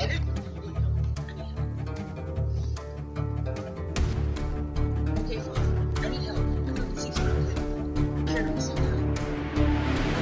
It's weird. Honestly, it's not really my strong suit. Can you sit to the side? I'm crazy. It doesn't respond. I'm fidgeting nervously. I'm telling you, I can't get my help. Are you listening? My hands.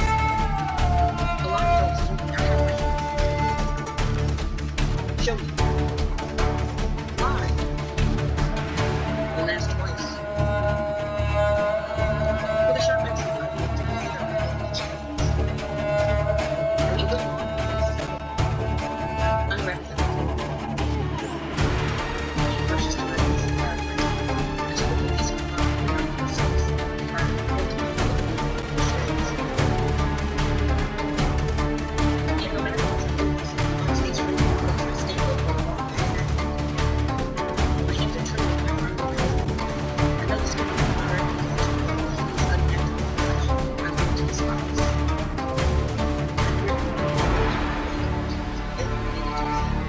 Stop. With a weary sigh, the man slides off the beam and lands with a thud that shakes the panels underfoot. He's a monster, tall, imposing with a presence that commands the room like gravity. Lantern light sculpts his face in sharp, unforgiving lines. Subtle clinks of metal accompany each of his footsteps. The closer he gets to me, the faster my heart hitches. What does he want? Is he gonna kill me? I step backwards. I find nothing to set my foot on. I'd forgotten my back was to the C-spring. I fall right in before a warm hand catches my lower back. Oh, it's like a romance novel. I'm hovering above the C-spring, the scent of smoke and leather enveloping me. Blazing eyes bore into mine. Do not look at me. Told you to watch your step. I'm too stunned to muster a response. Like I weigh nothing, he guides me back to solid ground. Following a subtle gesture of his fingers, the soulless around us disperse and relax. The shift in their demeanor is so abrupt it gives me whiplash. The enormous tentacles are no longer in the rafters, though now I doubt I ever saw them at all. Either way, I let out a breath of relief. Thanks. As focused on me as he was before, the monster pays no attention to me now. He kicks some seating pillows out of the wound blaze, checks the contents of the carry with a scowl. Some disregard is almost insulting. So that's it? I'm not threatening you? Never were one. Then why did you threaten me? People get honest when they're afraid. Wow. In other words, they were messing with me. I drag a hand over my face, exhausted by the fact that this is the second time a monster has provoked me today. You're ice-like.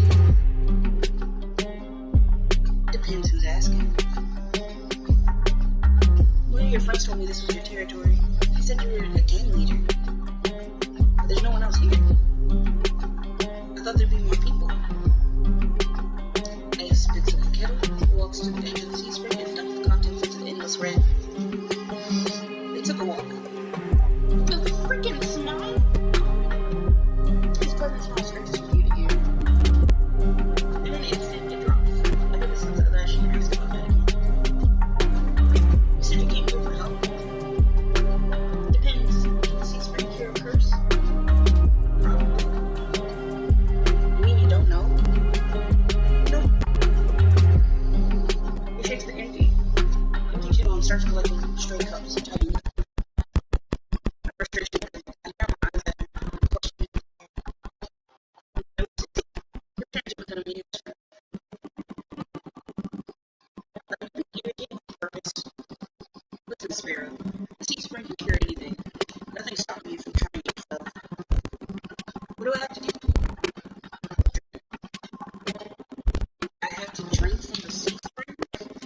that my power granted people access to a higher plane of understanding, like moving around my ranking, all eyes. But something tells me that this is real, even if something doesn't add up. Your eyes are red too, but we obviously can't find out who you are. But before I can finish my sentence, my strength passed me towards the entrance. Time's up. Let's finish this later. Wait, already? You barely told me anything. Came on a bad day. I got somewhere to go.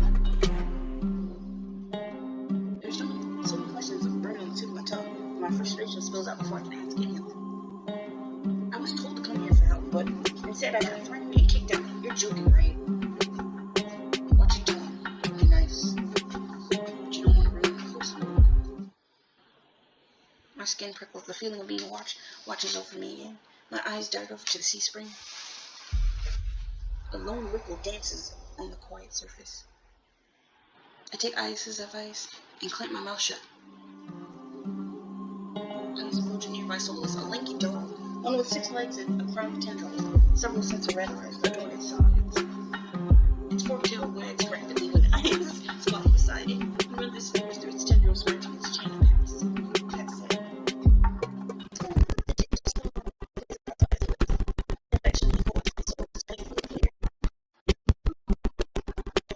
I dip my eyes away, myself fluttering and forcing their sight. It's pretty hard now, so this pretty girl will guide you back. All my short whistle isolates it. It trumps to the entrance of the tail swing. I watch the souls wearily. Pretty is not a word I would just discard it, and the idea of it protecting me sounds absurd. If I decide to drink, how do I find it? Lights on with eyes like mine. They'll point you in the right direction. But think it over. Once you drink, you can't go back. It's a lot to process when I get a small amount. At least I know I have another option for a cure, as disturbing as it may be. I measured distance to the giant door. The giant door closed. I looked across the threshold. I see one last glance behind me. My heart skips a beat. Ooh, yes, right. I'm about to snap my head.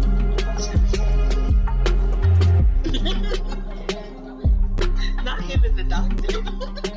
But he just flashes me an easy smile. Until next time, Sparrow. I'll buy you a drink for scaring me. I don't trust myself to do anything but respond with another curt nod. Outside, more crimson Thorn's eyes scuttle about. It's hard to believe it's the same sickening pattern before. They chase each other in circles, rolling around in the woods. They pay no attention to me as the dog-like one escorts me away. It's an uneventful trip. Sometimes the souls look over its shoulder at me to make sure I'm still following.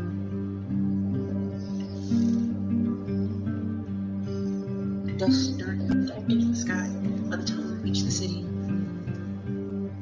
I can't sense the massive heartbeat in it. Maybe it's all in my mind. The soulless sits canting its head to the side with a familiar green smiles. Oh, I want to pet the puppy. What about babies? Pet the puppy. Pet the puppy. As nervous as I am, I carefully glide my fingers to the soulless tendrils and scratch beneath his chin, just like Ace had. It pushes into my palm and responds, rumbling with a sound akin to a purr. The vibrations are soothing, almost therapeutic.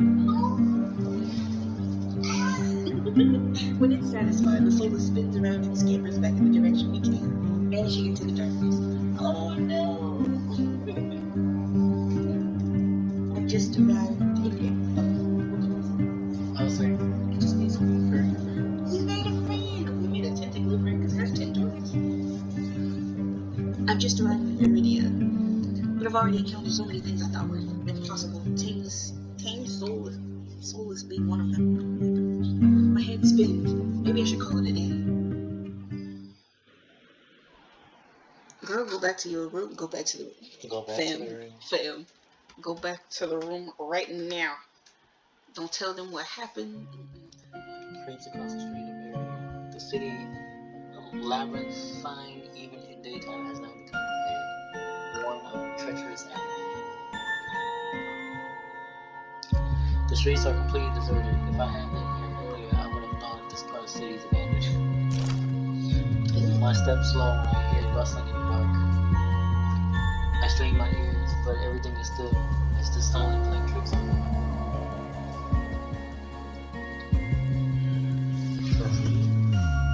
I feel like something's wrong. Me too.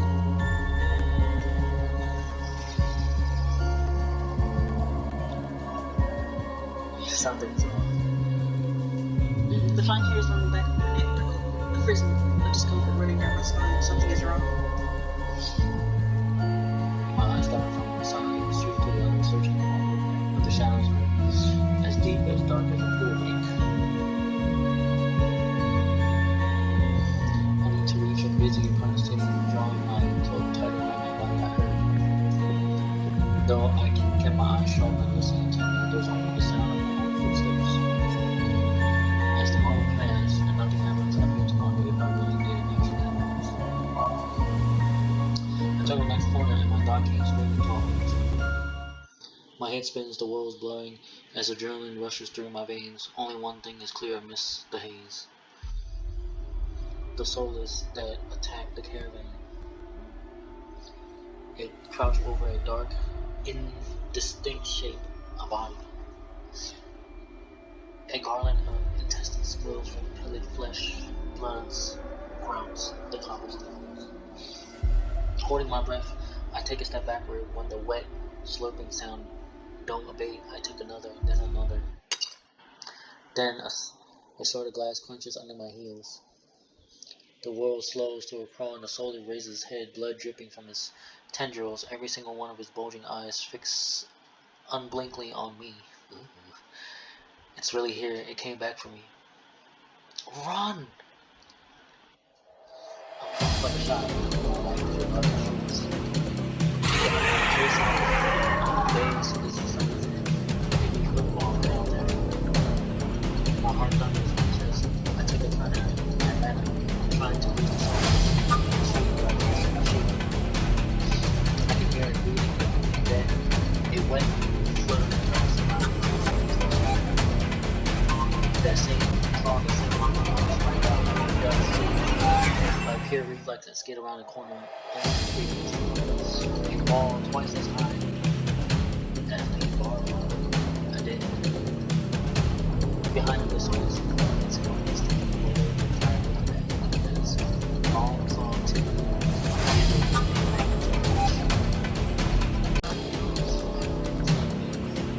Now, normally I am one to fight, but I'm also not going to fight.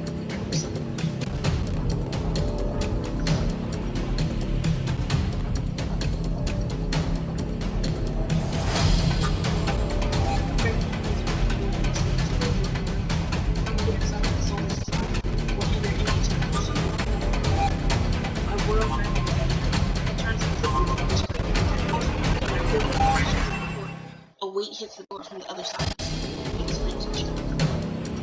Clicking through lock, turning these wretched walls, it's turning their out. Tough with their own flesh and blood, never mind restrained. Souls go to grass and walls. It's the only one who can take it forward, run just with a flash of bones. Throw myself to the side. The foot falls in the tree. I fall, swung over the rough side. The soul falls over and spraying until my back hits the wall. There's no way I can go. It descends on me for kill. But the impact never comes.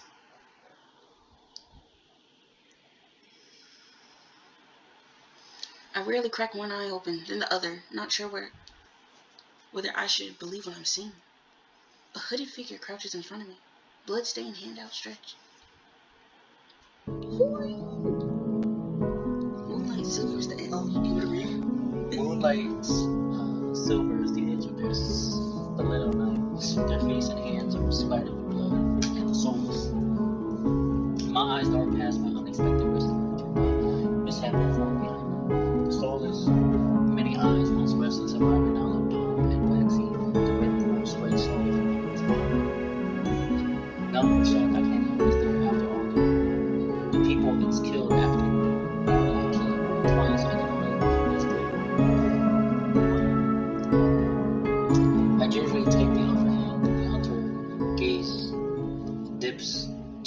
just pale lips parting, the question then close again. With a strength belying their slight frame, they pull me upright. He has red eyes. Something about them is strange, unlike any human or monster I've ever met. I can't quite place my finger on why, and that's curious. I can feel the tension in their grip, their fingers terrible, like they want to pull away. It's a sensation I want to feel myself. Despite their obvious discomfort, they pause for a moment, pale eyes looking over me. Not going to fall. When I shake my hand, they hastily let go and back off, wiping the blood from their face and hands. The hunter turns away from me, the heel of their boots hitting the soulless gangly body. They lean over and studying it intently. With their backs towards me, I realize their hooded silhouette is familiar. I saw them outside the Serbia. Fist gone, malfunctioning. Let's take a look from that. I'm starting out my thoughts when they speak, but they aren't looking. Can't all be processed in the brain and out. This is simply words. Would have to be words. In fact, I don't think they're talking to me at all.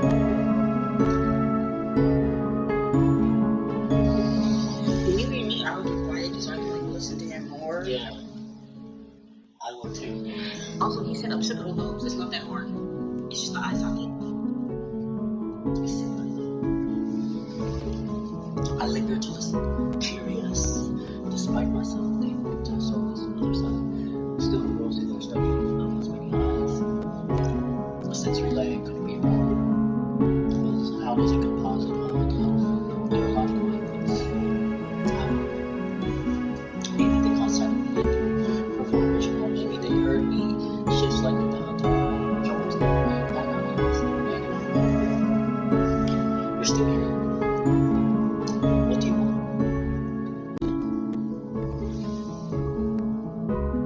I want to thank you. They stare at me. Though their lips apart, they struggle to figure out what to say. Not used to hearing that. I hate to insert to almost vanishes under their scalp. Almost. Oh, look at the blushing. She knew I helped to begin with. What do you think you traveled with right now? This is from the first one to the world. Okay. I can't make heads or tails of them. First they save me, and now they scold me. Lesson learned, I can do it intellectually. To my surprise, they break eye contact. They frown. Feel the disapproval. Doesn't seem directed at me. If you're not going to run off screaming, why not go wait till I'm done? Their attention glides back to the soulless corpse. They examine it with inscrutable expression.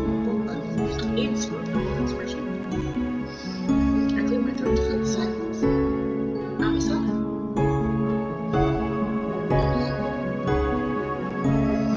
Suddenly, tenses. Their blade flashes as they drive it into the back of the soulless neck. The soulless thrashes once. Oh, you want to begin? Yeah, the soulless thrashes once, letting out a rattling hissing fury leaves its lungs. I'm gonna call him Minnie, leans on the blade, driving it deeper and deeper until there's a sickening crunch and the creature goes limp. My heart goes in my chest. It must have been clinging to life by a thread. Then straightens up, drawing the blade in a single smooth motion. Better to put with things like this out with their misery. They calmly clean the blood from their knife. I swallow, my eyes staring clear to the glowing corpse. If they saw him inside the know himself, it would be nice to know what his duty is. Right. But we know there's soulless inside the city just because it's the law, right? They don't give a shit. Yeah. You don't let them And he stops to make motion, lifting my hand and staring at me. He knew exactly where to strike. I'd be studying the enemy right next to me. Not quite.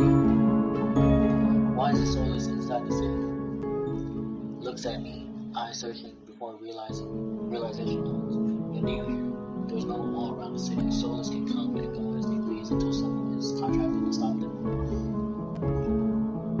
The Syrians patrols don't bother to hike uptown anymore. But because you're not a fan of the Syrians, so don't be on me. I want to go that far. Either way, it looks like I'm red, browns, and ugly furs on the sheet. Emotionally for me to follow. It's not safe for emotion gets swept this. I'm not quite sure what they mean, but out on the steady lost in the city, I trail behind them as they stride down the street. If it's so dangerous, then why are you helping me? I came before the bounty on that soul was going to be randomly. Not killing you is the same as helping you. Don't count on being so lucky again. Dead by someone else. Their answer is thickly harsh. No offense, but you look like a child of the moon in those stories that we hear, like in Latin America. Nobody does that. People like offer their children to go to the moon to sleep with their mothers. That's what it looks like to me. It looks like a descendant. Which sometimes they have been known to be very harsh. That is true. That's what you said? Okay. That's what I'm gonna go with. I hold my hands up. I'm trying to forestall any more snippy comments. Alright, I get it. I'd love to get out of your way, but I'm sort of lost.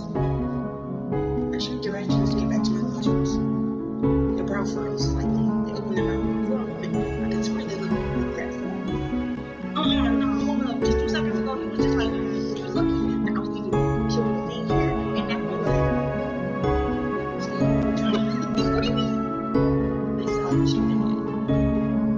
It's too dangerous at this hour. I'll take you wherever you're staying.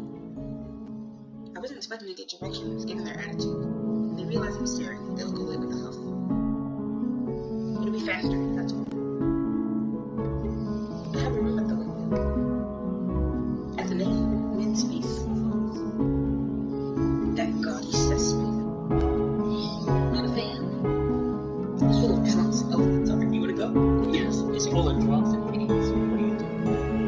True, it doesn't seem like their kind of place. Come on, that's where I'm staying. Take it back off. And exhale, try to shake this way. Men's route is completely different from my slow earlier morning meandering. Their steps are swift and sure, even though all the streets blur together in the dark. You know the city pretty well. I grew up here. I think that's the first thing they told me voluntarily since we met. Was it always like this? Men gaze wanderers dragging on a dingy building in a struggle to decipher their expression of regret. No, Lydia was never perfect, but it used to be a place worth living in. I can't make heads or tails of your dance where Lydia is the best in humanity, and this was the worthless is worth living. The wet wind not much further now. In no time at all, the shadowy alley up on top of a way of brightly lit avenues and crowds of lively people.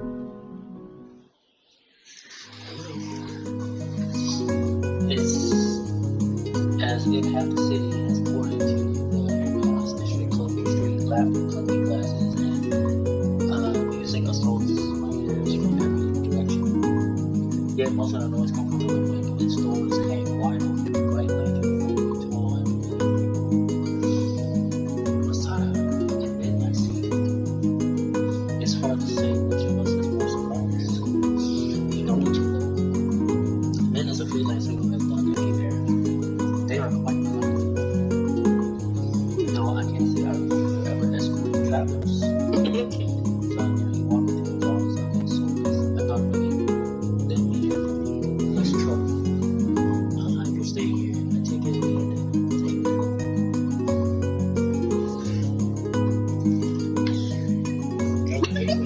As it happened, I was also in their direction.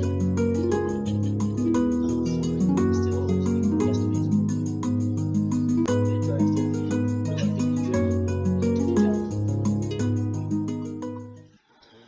Except for ice, Yes, we're missing ice at the same time. As soon as the door opens, a wave of sticky heat rolled in. In the hour since I left, the wicks has grown suffocatingly cracked. Curiously, I hit hard and was even so I nearly lost sight of him, avoid the sea of swimming bodies. Pardon me.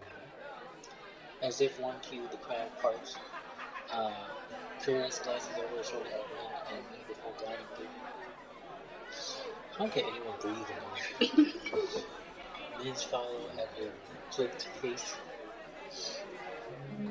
Behind the bar, his pair of shot glasses, brimming with luminous green liquid.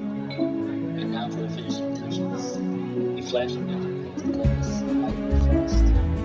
You never guess what's next. He slides the glass across the window, and I give him 30 or 40 shots a day, rapid succession.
It's chewy.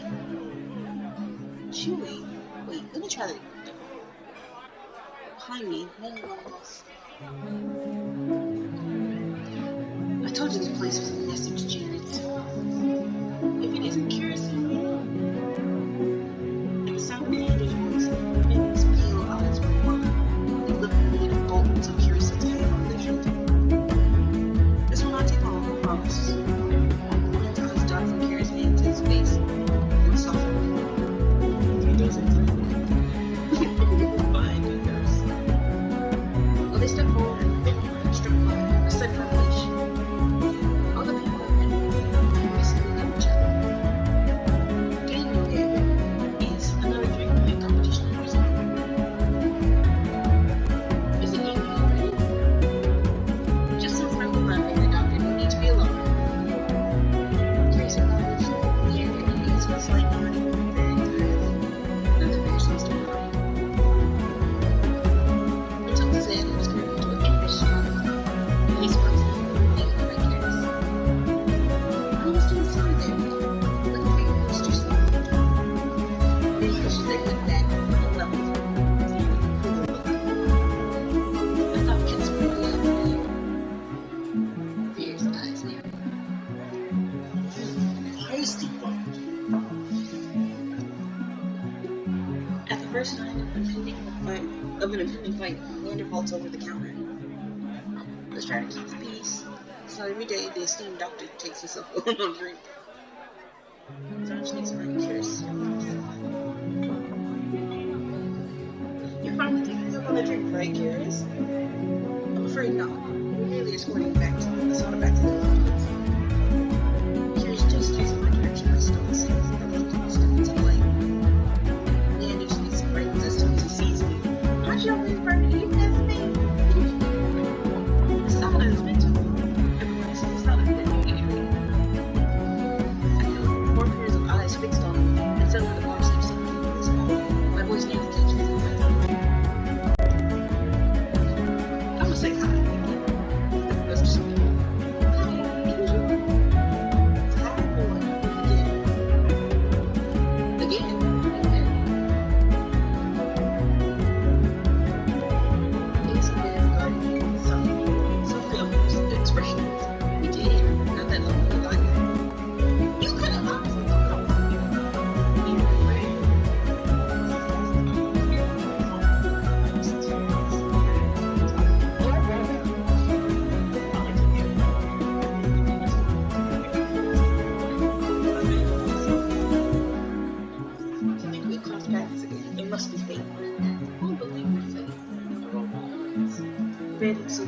Watching this. So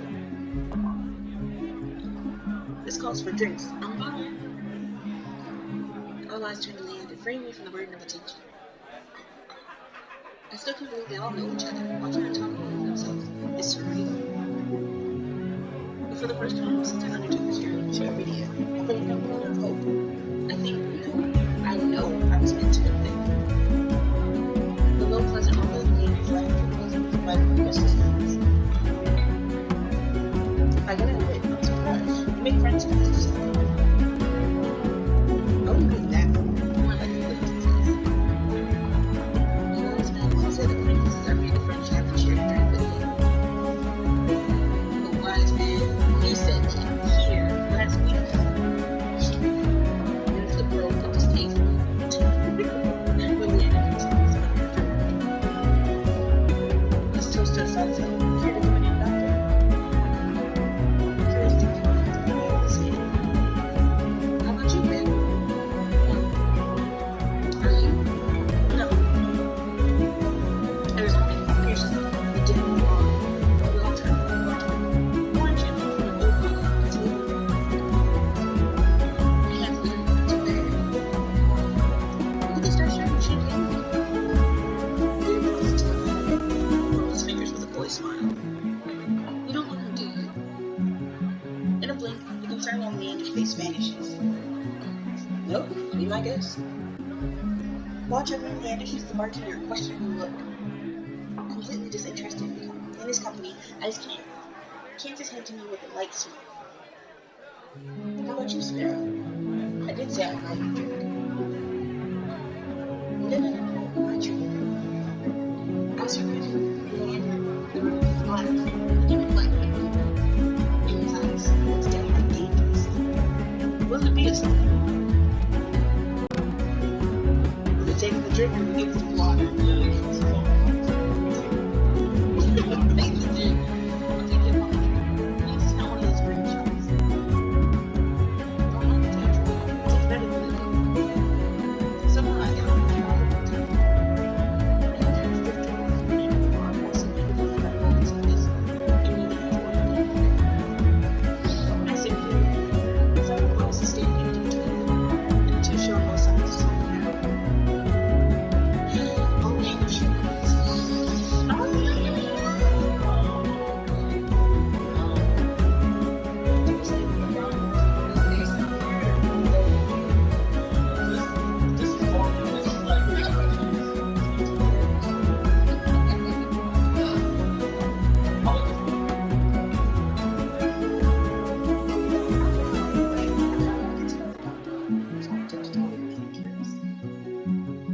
don't get me wrong, these things like, but they also relate to my interests. I want to know more about him and also about the spring water. Sea spring season. I'll go with many curious. It's less crowded further down the bar and my breathing eases. I never liked packed spaces. I like kid spaces. Do I need to go back to reselect? Anyway, here's this man for the phone keeps at me. The biggest milestone, offering to let you let me guess, my face down on the ground. Listen, I'm just anything here. His mouth reflects. He shakes his head. Quite the opposite. The drinks are notoriously watered down and those possible encouraging for the interest of ordinary knowledge. Min looks up from adjusting the laces of one of their bracelets. And there isn't anyone on this compared to the cheaper drinks, perfect conditions for terrible mistakes. It almost sounds like you're speaking from experience. Their pale face reddened.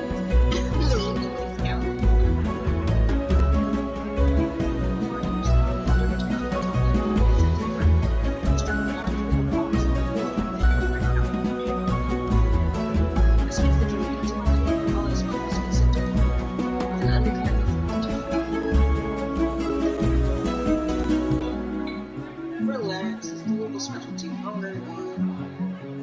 Excuse me, although if you're feeling more adventurous, I shake my head.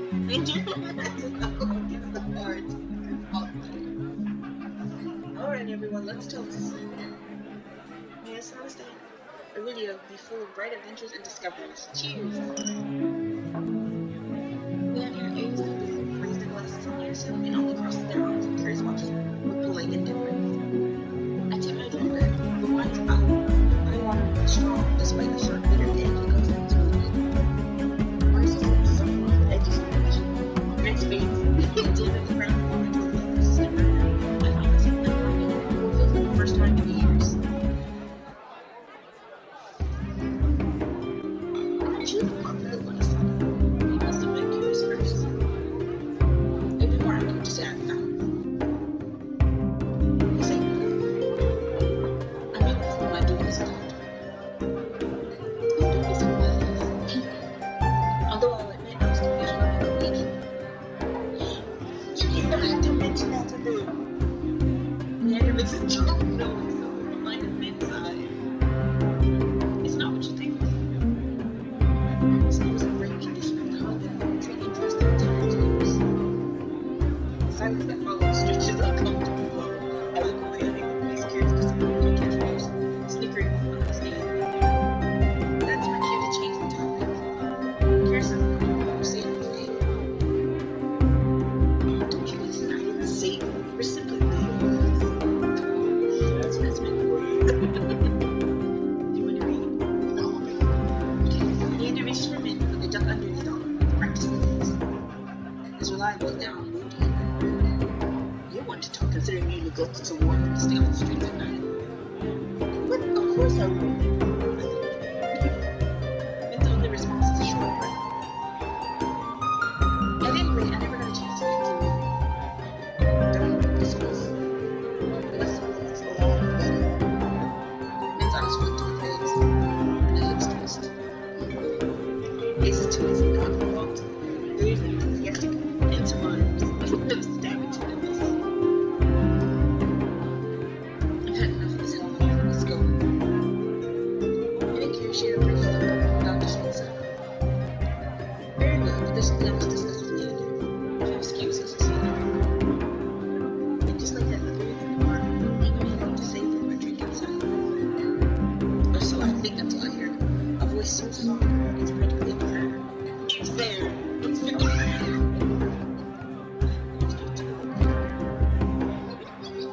So, fire lady couple. And also, this date is like, Mama said, I don't know how I feel about it. I'm already like, I love it.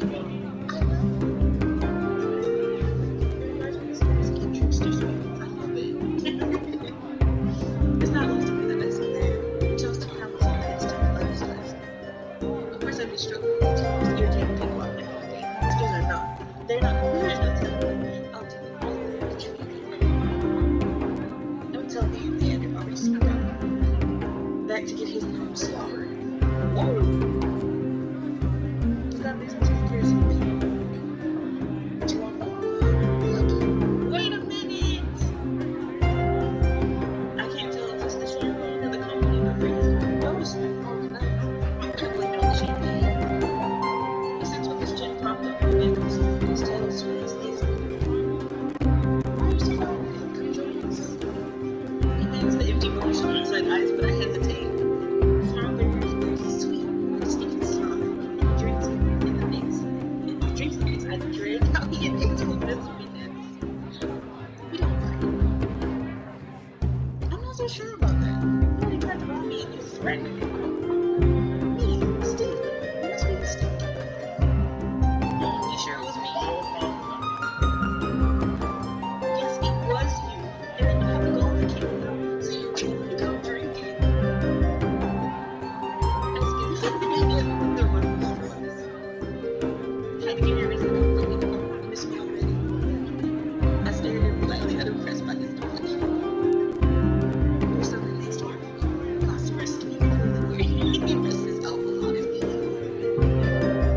He sets his hand on there. He sets his hands on there and he's barely preventing him from tipping off the counter.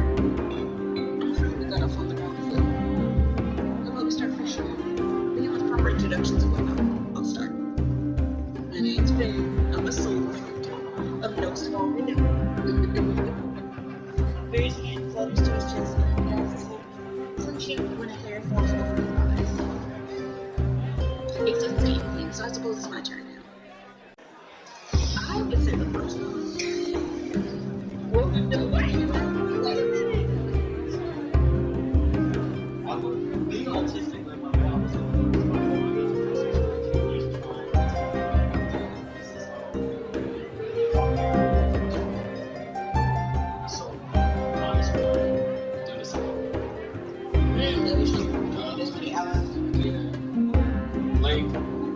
my autistic asshole. Maybe I should go and then it's like, hey, we gotta get around right now. We're here to solve. We're here to find a cure.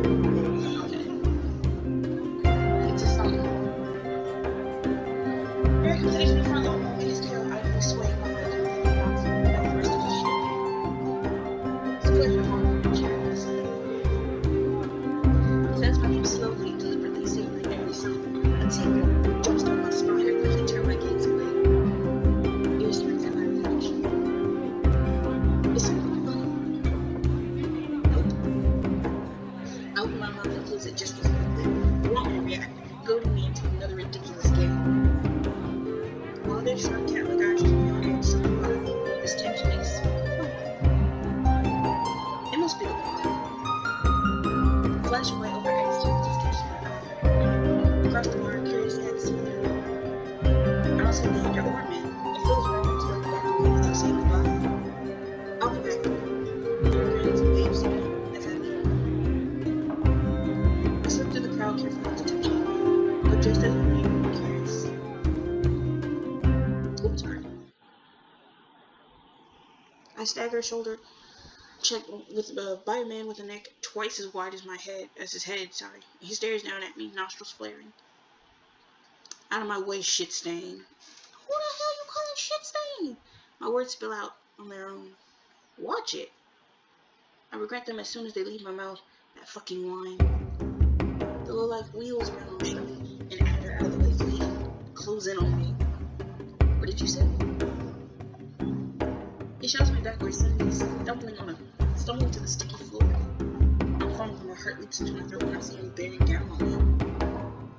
You trying to start something here? The lowlife freezes, his fist carved back at a circle, sizing me.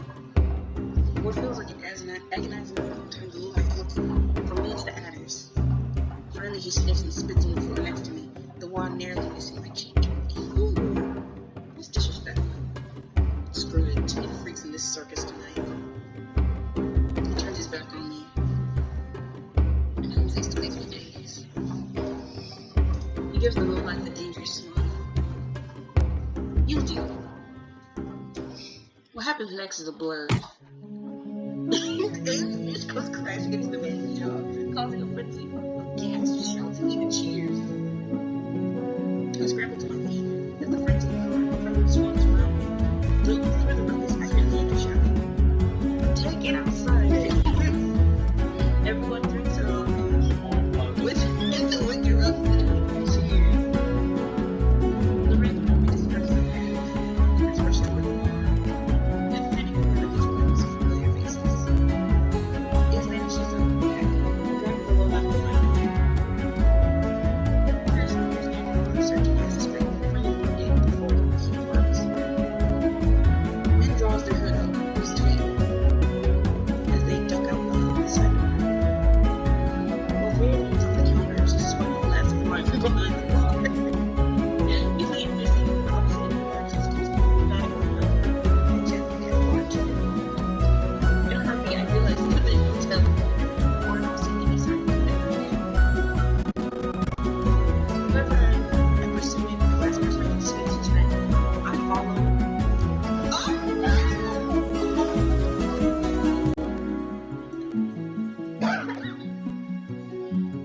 No, I love them all. I love them all in their own way. I need to see like their individual endings, bro. You wanna go with the doctor? We can do the doctor this time.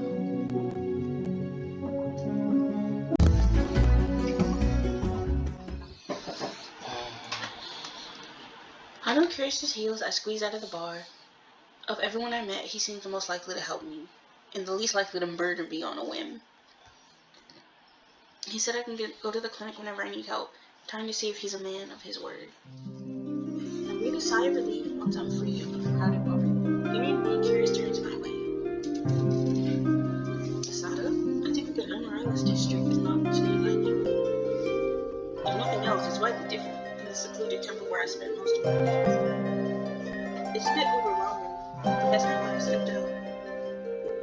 You don't require treatment after that fall, do you? I scowl at him, and he holds out his hand in a mollifying gesture. I have apologize, Miss Leander. Please continue. There you are. Someone cuts across toward Curious, stopping us both in the middle of the street. Even in the dim light haze that blankets everything, there's no mistaking her. The person they're waiting for.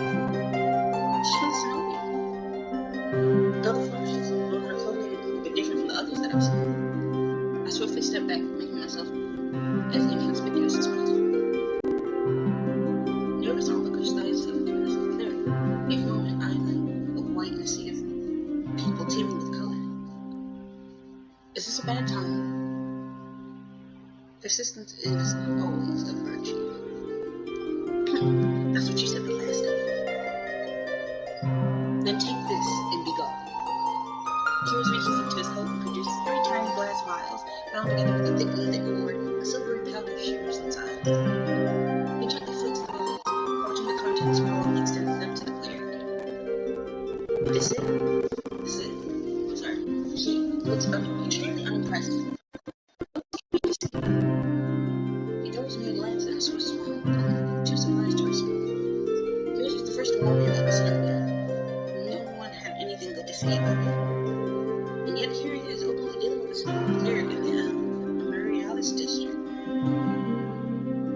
I glance at Curious and the cleric, who seems to notice me for the first time. A new patient of yours? Her eyes linger on me for a long, tense moment, and Curious steps between us. She sighs and disappears into the seething crowd. Asada, is something of this. What was that about? Yes, I will say that. Yeah, what was that all about? Lower your voice. It is of little consequence. That's all you have to say? After giving you an earful of the Zenobia, you be calm. He holds one finger to his lips, which suddenly curl into a cat-like smile. If I now please join me on a short stroll. Kira's golden eyes twinkle in the low light. He beckons me away from the main thoroughfare and down the side street filled with vendors hawking late night snacks. Look, wait! Powerfully curious despite myself, I hurry up to Curious. Each of his long, graceful strides easily doubles mine. I catch a glimpse of his gleaming white coat as it disappears around the corner of the street. The moment I catch it, the enticing sense of fresh baked goods flood my nose. My stomach rumbles loudly. One honey pistachio cookie, please. Coming right up. Without breaking his swift pace, Chris plucks the sticky confection out of the merchant's hand and offers it to me. The heavenly smell makes my stomach rumble again. I take a bite without hesitation. That's delicious.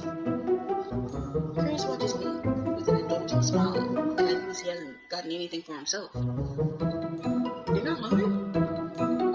Do not concern yourself with me. He stops mid-sentence, eyes darting back the way we came. The hairs stick up the back of my neck. I turn just enough to peek over my shoulder, hoping I don't look too suspicious. Sure enough, it's the same cleric who waylaid us into the street, now looking very irritated. Uh-oh. Well, this morning can be a learning experience. Numbers of realization dawns upon me as I stare up at him. What is it moves in those eyes? Perhaps food. Catalyst.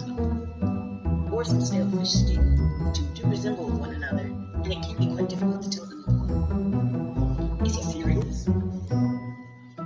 I chance another glance at the cleric who's now trying to cover the legs of the food stall until he stalls. A few people move aside, but most of them ignore the side efforts. The street is too packed with hungry patrons.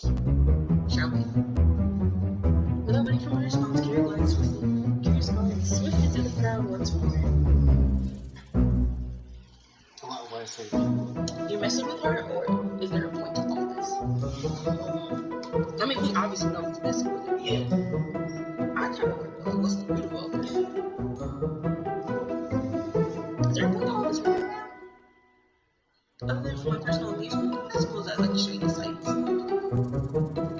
Excuse me, he is serious. There's a secret talking with me. My display must be showing. Because I'm curious to know the small signs. You have nothing to fear from her. He ducks into what looks like an abandoned doorway that opens into a small covered market. The stalls here are packed with more spices than I knew existed. Taking a short breath makes me sneeze.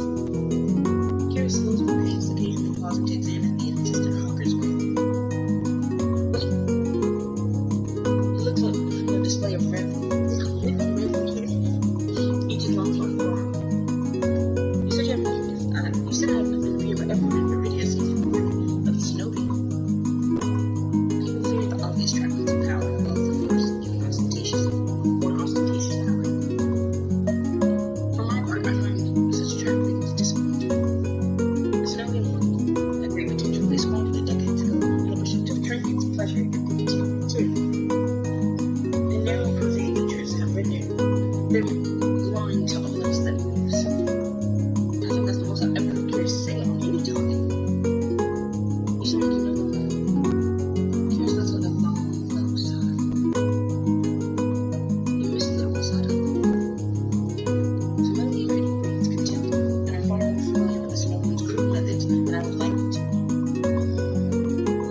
the last moment he was slowing gently, but firmly on my waist, my tense, but is careful to avoid my being in chains. Our pursuer refuses to take no for an answer. Again? I thought we lost in the crowd. I crane my neck to look for the cleric, but Cameron shakes his head. This way. The next street over is one of the high-end brothels with steep stairways and shadowy passages perfect at discreet tryst, where it looks like a persistent deal. Thick curtains and painting, facades sprawl around the giant colorful floor. It only takes a few visits and turns down blind alleys and narrow walkways before I'm completely turned around. Curious, however, seems to be following some map in his mind. He takes each turn with swift confidence, guiding me with an occasional nudge. The passage between the teetering buildings are so narrow that we have just a little further. His effortless grasp infuriating me to all. After concentration, I have to avoid tripping over loose tiles, discarded clothes, and unidentifiable rubbish. Meanwhile, Kirsten Blades seem to float over every obstacle. His clothes are still pristine, despite the stained walls around us. What the hell is he doing? I'm still trying to puzzle it out when I realize the warm alley has become the tiny gap between me and Kirsten radiates heat, like a brilliant midday sun at the peak of summer. At the start, I realize that it's more than physical warmth. The sensation calms my nerves and quiets my mind. The closest thing I've ever felt to a comforting embrace.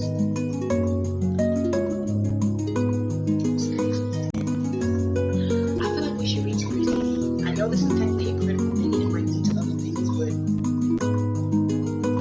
are we staying close or are we reaching for the hand? Are we pulling back?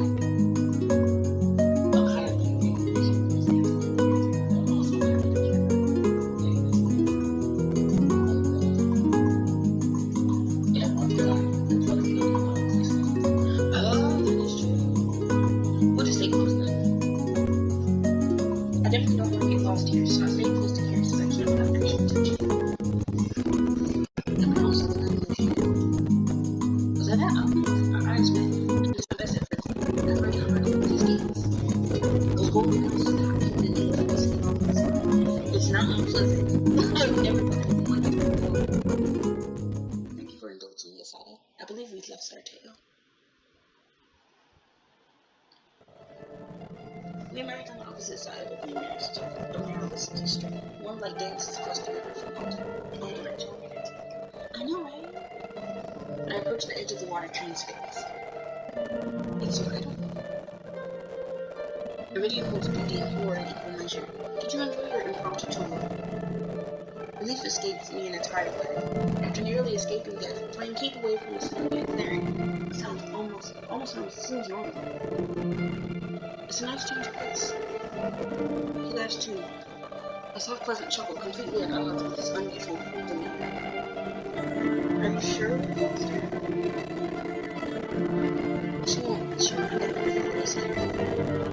He sounds confident enough. I'm starting to wonder if we have to be close to the city condition. The flicker of the moonlight falls across the shore of Southwest Egypt. I should have worked back to the villages. It would be unwise to let you go. What about you? Are you staying in the building? Of course not. When you wore legs, you were going to go home. You just said that was a bad idea. He pauses and stares at me, and his expression relaxes into a gentle smile. You know, Asada. Only the most desperate man should dare make a It's unreasonable to do. So listen to just what happened with himself. If he turns home, we need street lamps and doorways, desperate to be as close to safety as possible. Paris, on the other hand, looks more relaxed than ever. He strolls along the river bank as if it were daylight. That's so beautiful. Oh my gosh. It's so picturesque. Even walking beside him makes me feel more secure, warmer inside and out. I seize that fragrant spark of hope and muster my courage. Did you mean it this morning when you said I could come back to you for help? Everywhere. His mirth vanishes, replaced by calm focus. I don't know what to say, other than I hadn't expected his offer of courtesy. As an easy way to get me out of the door, the fact that he meant it. Why do you ask? His eyes flicker brief into my own, the one that miraculously reattached from the family. I can almost imagine him counting the minutes to taste.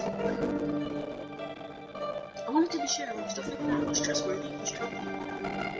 And so, it really does tend to attract much good individuals. Including you. Everything from being so good. But you just slide the box.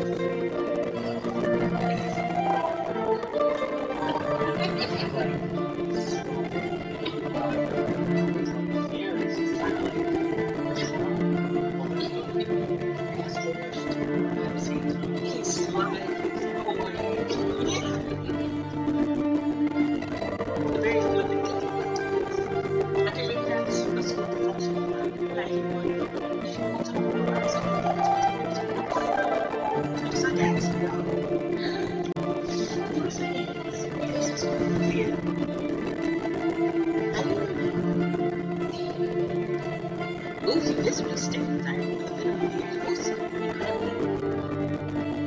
That's something to talk to me. It looks like the feeling is mutual. Regrettably, here is one of my worst patients. And he knows this way. He started out okay. Unfortunately, he did nothing else.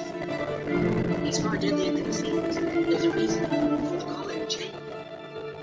They seem suspicious to me. I hesitate, waiting for Curious to elaborate, but he seems to find the original. Even the thought of it is distasteful. So we just ask why everybody. Okay, that's fine. Okay. Have you ever been out to see a haze at the sea spring? Once. Only once? Seems like a spring with miraculous powers would be an interest for a doctor. A long silence follows, so long that I'm not sure Curious heard me. I'm about to repeat myself when he finally speaks in a new whisper. This is a weird newcomer who is immediately proving himself worthy of respect. The sea spring is another matter, hidden depths, often contain unwelcome secrets. You can say that about anything around here. A fair point, nonetheless. I've seen many purported wonders, and the sea spring is unlike any other. I'm trying to tell what that means. Okay, who do you want to ask about that? To the moon, to the moon. Here's his long suffering sigh. I know them better than most, but not as well as I would like. Like you, it's right. The time has been particularly difficult, as much as I'd like to help. He trails off. I don't know exactly what's going on. Lynn doesn't seem like the sort to accept help. Do they always call themselves when they have serious choice for silence? I've informed them not. They rarely listen. Maybe just want to you know already better than Leander. The company he keeps to the question. I had confidence in him. Yeah, his edges were rough around the edges. Leander's always preferred the company of those like him. Survivors of Lowtown's harsh realities. You must have noticed how they flocked to him. I know of Leander seems to know every single person in the wet wig. And that's a good thing? Leander's closest peers trust him with their lives. I'll say that counts for something. But my curiosity faded for now, I fall silent. I wish Curious had given me a little more to go on. He's almost as tight as he is about himself. When we circle back to the wet wig, then I'm here in this district. Things even more miraculous than before. I'm compatriots overflow into one's intentions. How am I supposed to sleep with all this racket? I suggest the stiffest drink at the bar, alternatively a ball of wax. Very funny. Even with how tired I am, I'm sure I can't go to sleep. I'm about to say goodnight when this one stack is out and collides in me. I stumble back, heels teetering on the edge of the filthy gutter. Asado? The next thing I know, a pair of warm arms catch me around the waist. I find myself staring up at Curious, pressing up against his chest. His grasp loose, but he doesn't quite let me go. Something shifts in his gaze. His eyes fix on my face as I go hot all over his head and his intense scrutiny. What does he see in me? What's he looking for? Curious? My apologies. I'm acting moving away, Curious and my permeates my clothes. I quickly tuck my clothes straight, trying to make them reflect my skin. I can't lie. It was a lot of turns his lips into the crowd, though I can pick out his pristine white coat with ease. The chilly gust howls down the street. You think it's so cold?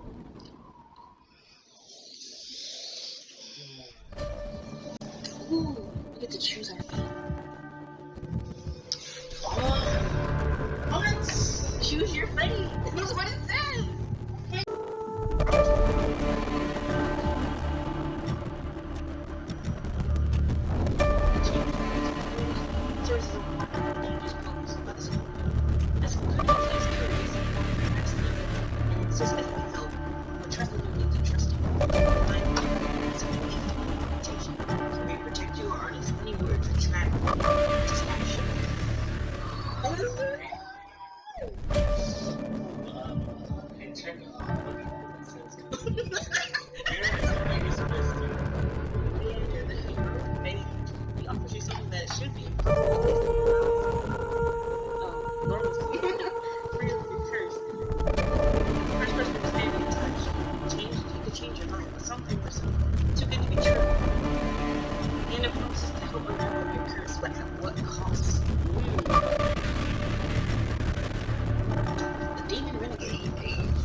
Into a horrifying at the heart of this room. Will you gaze into the abyss for answers, even at the risk of losing yourself? The repentant angel. From all appearances, Curious is a principal doctor with extraordinary skill, which is a professional mask. And Curious keeps even his friend that approve this skill distant if you uncover his deepest secret. Would you like to let what you find?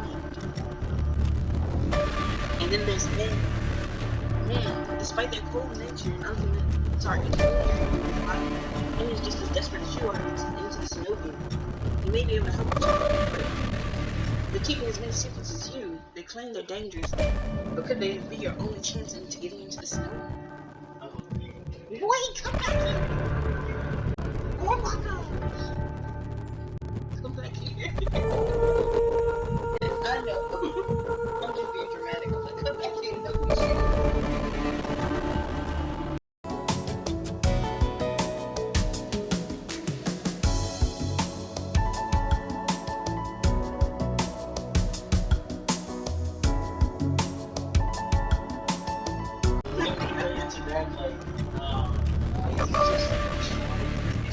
But like, no.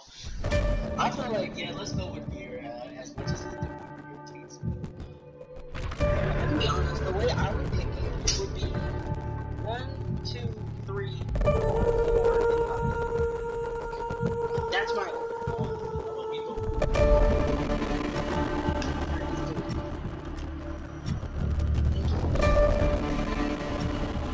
This is just the demo.